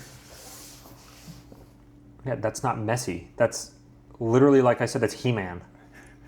I'm talking about messy. It's like a borderline bowl cut. That looks way better than any photo you've seen. Yeah, right. Fuck you. And I think that's the oldest he's looked in any photo I've seen. Yeah, that's true. But I still don't love the reddish blonde hair. Yeah. I mean, okay, like what happened? Is this him recently? This is not him recently. Sure it is. He looks way thinner here. He looks way skinnier. No? Not the best Like photo his face. to be able to tell. I don't know, man. I don't know. He's a good actor. He's a handsome guy. I just don't really think that's the... I don't see the vision. Definitely got to grow his hair out. Number one. We can agree there. See, he looks kind of old here, and his hair looks a little darker. It's definitely the lighting. Looks better though. To no on the beard from me, but I don't know. He just looks like... He just reminds me of Square Matt. he does. That's the vibe he emits. I don't know. I just think I like the longer look. Like the Patrick Schwarzenegger look. Like I feel like he just looks like longer. Yeah. You know what I mean? Yeah. No, Like, I know. it's the same thing. Like I didn't love the Drew Starkey idea, but I thought that he'd look like better. I liked Drew Starkey. I don't think he'd have any chemistry with these people. But I'm Definitely not. But I'm already worried about that. Yeah. I think it's going to be hard for Kit Connor and Sadie Sink to not look like siblings unless you do her like makeup differently and you handle her hair. I think they should dye his hair. Well, yes, they should. I don't think they're going to. I think they should dye his hair though. I'm committing to that they should dye his hair, but I think that's a good take from you. I think that's a W. Henry take. oh my gosh, like it's like He got big for warfare. He bulked hard for that. isn't he British or Irish? I think based on the hair, I'm thinking Irish. English. You racist, It's not racist. nationalist. Here we go. Okay. After further investigation, I hope they define his look and they make it look good. Will it happen? I don't know. I think it'd be better if he was leaner because then he's going to look longer. That's what I'm saying. I don't like that. He's like huge. That's what I'm saying. I think he's going to look too square That's what I'm saying. He's too large. because he's not tall enough like Corn Sweat to like. No, he's not 6'5". No, which is not his fault. I know this. I know doing this sucks. Like he's a good actor and I hope he's awesome. And I obviously Yeah, we're kind of tearing into him. It's just I really think you have to nail these things, and I don't see it. There's no hate to Kit Connor. I think he would have been great just in a different role. Yeah, I would have loved to see him in the movie as Iceman. I would have loved to see him in the movie as Angel. Yeah. I think if you cast I would have loved to see him as Beast, even. Yeah. I could even get on board with that. Okay. Well, if you cast him as Angel, he's the standout of the movie. Angel's like a really tragic character and like has so much potential there. You cast Kit Connor as Angel, he steals the movie. I think it would have been really sick if they did Charles Melton as Cyclops and they did Kit Connor as Beast. Yeah, But now we have Kit Connor as Cyclops and we don't know who Beast is. And apparently Charles Melton drops out of it, and then that weird quote of his where he's like, "I go back on it every day." Like I don't know what that makes. That's scary. I don't really know what that means. Yeah, as far as his look goes, I really hope he gets like super lean, because I don't think the thick build for Cyclops is a great idea. I think James Marsden. Well, shit, they're filming this year. I know. I'm a little scared, because he's big right now, dude. He's buff. Yeah. So yeah, I think the problem with the square look. He's also gonna like dwarf Sadie Sink. She's like 5'3" and like 95 pounds. Do you know what he's gonna look like? He's gonna look like Fat Fleck. Stop. He is. Ben Affleck was jacked out of his mind, and they made him look like this square chud. No, you're right. And even he was tall, and he was too thick to where the tall couldn't even outdo it. And that's the problem when you get too thick, is that you get the costume. It just makes you look. Yeah. It just makes you look too. You know. It does. This is too much. Probably, yeah. That was him. That was him last year. I thought that was fake. That's him with a bodybuilder.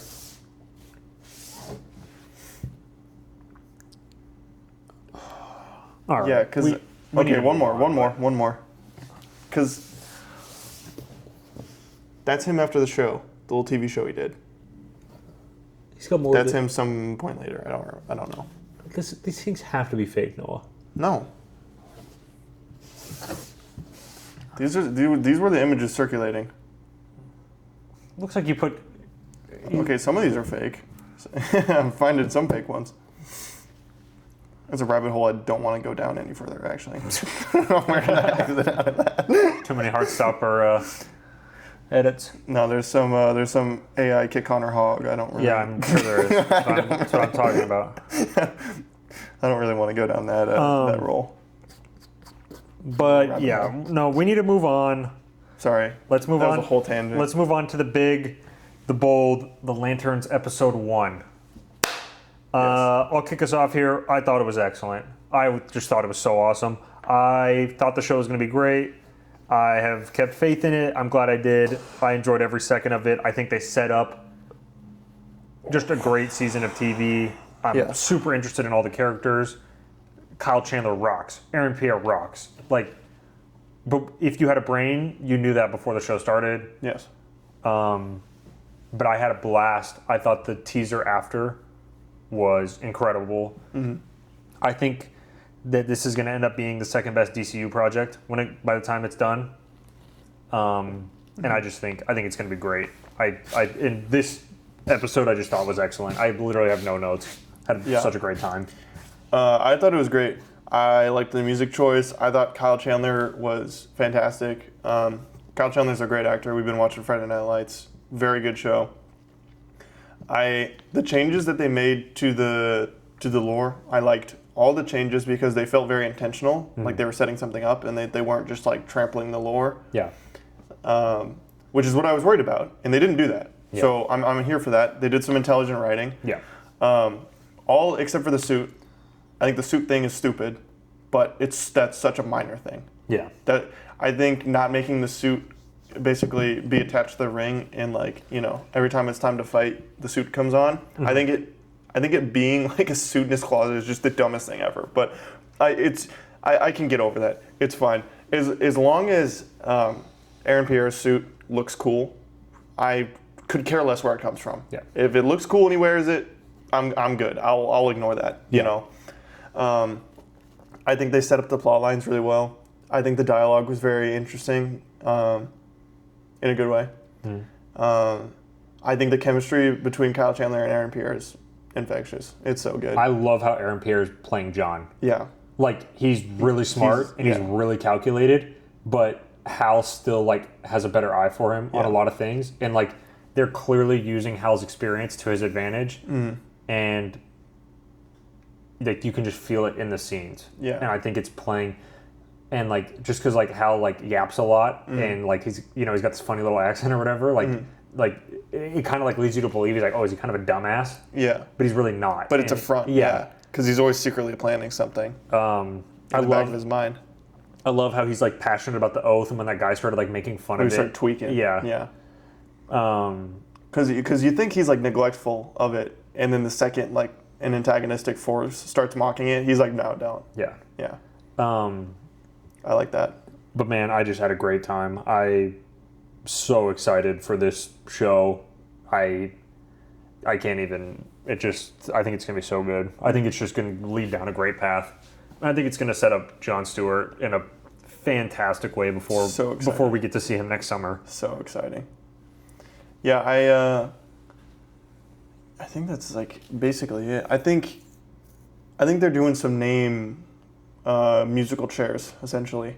They're swapping the names around so that comic people don't point at the screen and go, well, I know where this is going. After watching some breakdown videos, I love my breakdown videos. Average chud. Don't call me that. Anyway, there's a lot of brain for yourself. There's a lot of people saying that Mencken, the guy who's in ambulance, that Mencken,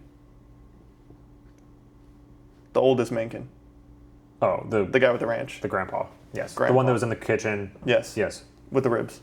Yes. I don't remember his first name. People are saying that he is, from the comics, he's the Black Hand, and basically his motivation is he wants to take the power of the like power rings and stuff, and he wants to like utilize it for himself. And at some point, he gains the power to just drain the life force out of people. And that like starts the whole Blackest Night storyline, which is something that they've said that they're interested in and that they like. And that one has Hal Jordan die in Blackest Night, I think. That might be a lie. That might be something else. No, he doesn't die at Blackest Night. I'm stupid. Anyway, doesn't matter. So I saw a lot of theories saying that that's who that was, and that the name is a red herring because they have the same first name but different last name. Right. Mencken is the red herring part. Yeah. And they theorize that his family he's basically working with the Manhunters, and the Manhunters are like these like, I'm just gonna break it down really quick. The blue people, the blue bosses that they talk about, they control the Green Lantern Corps. Before they made the Green Lantern Corps, they made Manhunters, sent them to planets. They were basically robots to enforce the rules, kind of like Judge Dredd. So they had zero empathy, and they kind of Ultron to themselves. They decided that free will was a danger, and so they just tried to kill all organic life. Yeah. And so they went out and tried to destroy all of them. And what's going on in Nebraska right now is one of the Manhunters or multiple of the Manhunters have come back. Yeah. And they want revenge on the Green Lanterns. So, and the big blue bosses. And so the theory is, since that guy's anti-alien, he's working with the Manhunters because the Manhunters probably lied to him and said, no, we just want to destroy the Green Lanterns and all the alien threats because we don't mess with that. And so his family is basically fake, except for the married-in daughter. Right, the sheriff. Yes. So the sheriff is a real person. Yes, and you can tell. I think. And yes, she clearly is like one of the only good people. Well, and there was kind of like a get out moment when they pulled up to the, Yeah, because she's like, do you want a beer? And she's like, oh, yes, God. Yeah, and then they kind of have like the point of dialogue where she's like, just like, don't do this while you still, you know what I mean? So him and his family of Manhunters is controlling her because she's the sheriff. So they can control the law and they can do whatever they want out in that ranch in the middle of nowhere. And I really like that theory because it could be like something different. Like it could be like they're not Manhunters. There's only one Manhunter and they're just controlling this family and this family's like but it is on weird board. because like they had like their little militia like training their guns and stuff down to the thing. I think those are actual people, but I think the Manhunters are the people leading that group. Yeah, but his son was kind of a drone. You know, the lawyer's son. Yeah, 100%. He felt very robotic to me. And his wife. Yeah. His wife was clearly at the bar eavesdropping because I saw like in the breakdown, if you play it back, she's sitting there, she's just staring at Hal and John the whole scene. How do you think that Jon Stewart did was? I don't know why he's cranking on an old lady. That's respectful. wild. He's respectful. He didn't know they were married. I'm a respectful guy. I would never crank on an old lady. You're not respectful enough. I'm also not 40, so... Or 30s. I don't know how old Jon Stewart is in the show. He's probably like 30 in 2016. He's probably like 40 in 2026. Is my guess. I would hope when I'm 30 I'm not pumping on grandmas, but... He didn't know she was a grandma. But she looks like grandma. No, she looked like she was 50. That's grandma, dude. Not for many. Your mom's not a grandpa. No. If I was 30, I would not be pumping on some 50s. You're not 30. You don't know yet. He was helping her have a great night. It's the Chad Powers thing. When it was the freaking coach's wife at the bar. It's the same thing. No, it's.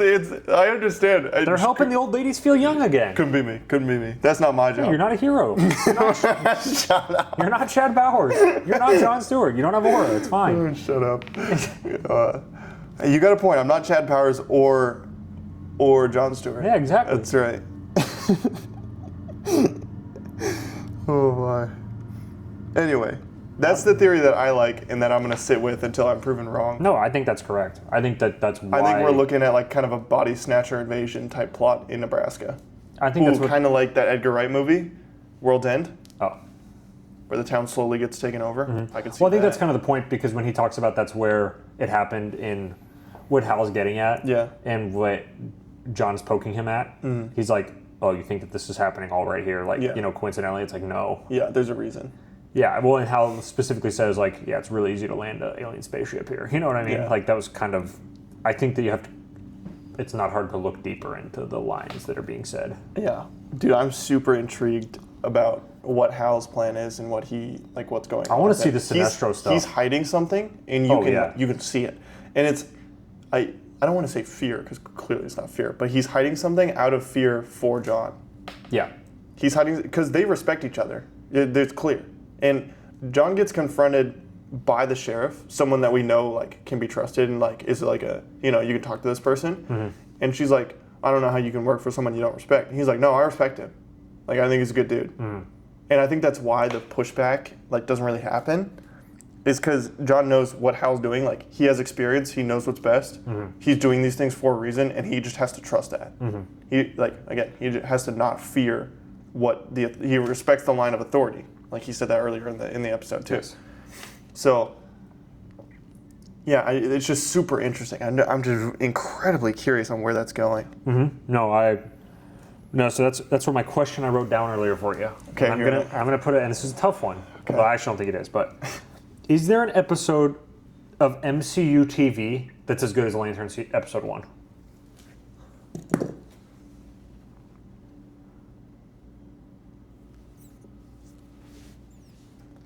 I think the Loki season 2 finale is pretty killer. I'm just gonna list episodes. I'm not gonna confidently say yes or no yet. I knew you'd say that one. I would not pick that one. I think that's one of the better MCU. I think. Is it the same episode when Owen Wilson, his character Mobius, is like, I'm gonna stay here for a while, taking the sights? Yes, when he's at the Jets. That's the same episode? I believe so, yes. I haven't watched the show for 3 years, but I believe so. So many killer moments in that final episode. That's just like an emotional culmination. I don't think that's entirely fair, though, because that's a season 2 finale. I also don't think the show plays as well with how the King shit played out, and I think it kind of makes the whole thing age really poorly, and I think it kind of feels empty because of that. I'm not going to say X-Men 97 because I'm not a sheep. Correct. Although that first episode of season 1's pretty good. Not on the level of Lanterns, though. Not even close. I literally can't even remember any other TV show, to be honest with you. Falcon and the Winter Soldier either made me slightly happy or immensely frustrated. Every episode. There's 2 fine Moon Knight episodes. They're nowhere near this level, in my opinion. And they're undercut immensely by the finale being the worst thing ever. Mm-hmm. I don't think there's a Hawkeye episode that's that good. Not Daredevil, not Hawkeye. I don't think there's a Miss Marvel episode that good. No. I don't think there's a She-Hulk episode that good. I don't think there's a Secret Invasion episode that good. I would say yeah. The only thing that comes close is the season 2 finale of Loki. I think you could look at Loki as I guess where I stand with it, and I just don't think that, like, from episode to episode with Loki, I just thought all the episodes were good. I wasn't like, oh, that one episode is, like, drastically better than everything else. You know what I mean? Yeah. So it just played like a really good show for me, and I thought all the episodes were good. But I think... Well, all the episodes kind of blend together with me for Loki, except for the season 2 finale. I remember, like, definitive, like, because it's an ending, you know? I think it's a hard end. I think that's the best. Even the season 1 finale I thought was great. Yeah. But again, the Kang stuff doesn't, like... It doesn't age very well. And with the season 1 finale, he's literally a central part of that entire thing, and it, like, doesn't work. Yeah. Now. Like, and it's like, well, and it's like, can you... I don't know if I can judge it not based on that, because it just doesn't... Because the whole point is it leading to Kang. Yeah, and then it just doesn't. Well, and then we stopped the Kang stuff. So, but I think there's some Loki episodes that you could for sure throw out there. I would just, for me personally, I would take, and I just love Kyle Chandler. I love Aaron Pierre. I love what they're doing with this show. Like, I love these little small town mysteries and everything. You know that. You know, it's so interesting. Yeah, I love that. I love that narrative framing. Genuinely, it's my type of thing. So I mean. For other people, you know, if they were to say they prefer the Loki thing, I would be like, you're crazy. Yeah. Loki's got those emotional roots that they plant. And I want to see that out of Lanterns. Yeah. Loki does character work really, really damn well. Uh-huh. It is crazy to me, though, that, like, I think the MCU is drastically better than the DCU. And it's not even really, it's not fair to compare in the slightest. I don't like doing that. But Actually, I think the DCU is a lot better. Like, with the MCU has like 50 projects plus, including shows, and the DCU has 5 maybe. Yeah. But if we want to look television-wise, like the way Lanterns has started for me, and the way Peacemaker Season 1 was, there's no MCU show that's on that level for me. No. And I know Peacemaker Season 1 came out when the DCU was happening, but I think you can just say it's part of both if you want. They literally re-edited the Season 1 finale to make it fit in the DCU now. Mm-hmm. If you wanted it to. But I do think it's cool that they just like not randomly, but they just, you know, out of all the things, they have these like shows that are, and I know, you know, we've only seen one episode of Lanterns, but I really do think it's going to be that good every episode. Like, I think there's so much stuff to explore, and I think every time we're going to see Hal and John, I think it's going to be dynamite every time. Yeah, I think so too. Totally agree. But yeah, I think that kind of sums up everything we were looking to talk about. Yes, sir. I think next time we'll talk about Thor 1 in Avengers. Yep. Probably with Iron Man 3 at that point. Yep. So we'll kind of get into those on our road to Doomsday. Mm-hmm. But yeah, I think that sums up everything. We're excited for Lanterns episode 2. Yes. Oh my gosh, dude. We're going to discuss our post-Secret Wars predictions next week too. Yeah. Because we ran out of time for this one. Yeah, well, there's a lot. Rambling. There's a lot that's happened in the last 10 days or whatever. But yeah, thanks for joining us, and we'll be back with our Lanterns episode 2 review and phase 7. Yes, prediction. Phase 7. 7-ish. 7 and 8, kind of. 7 plus. Yes. And maybe some Road to Doomsday stuff. Yes. All right. Any other news that drops. All right, sounds good.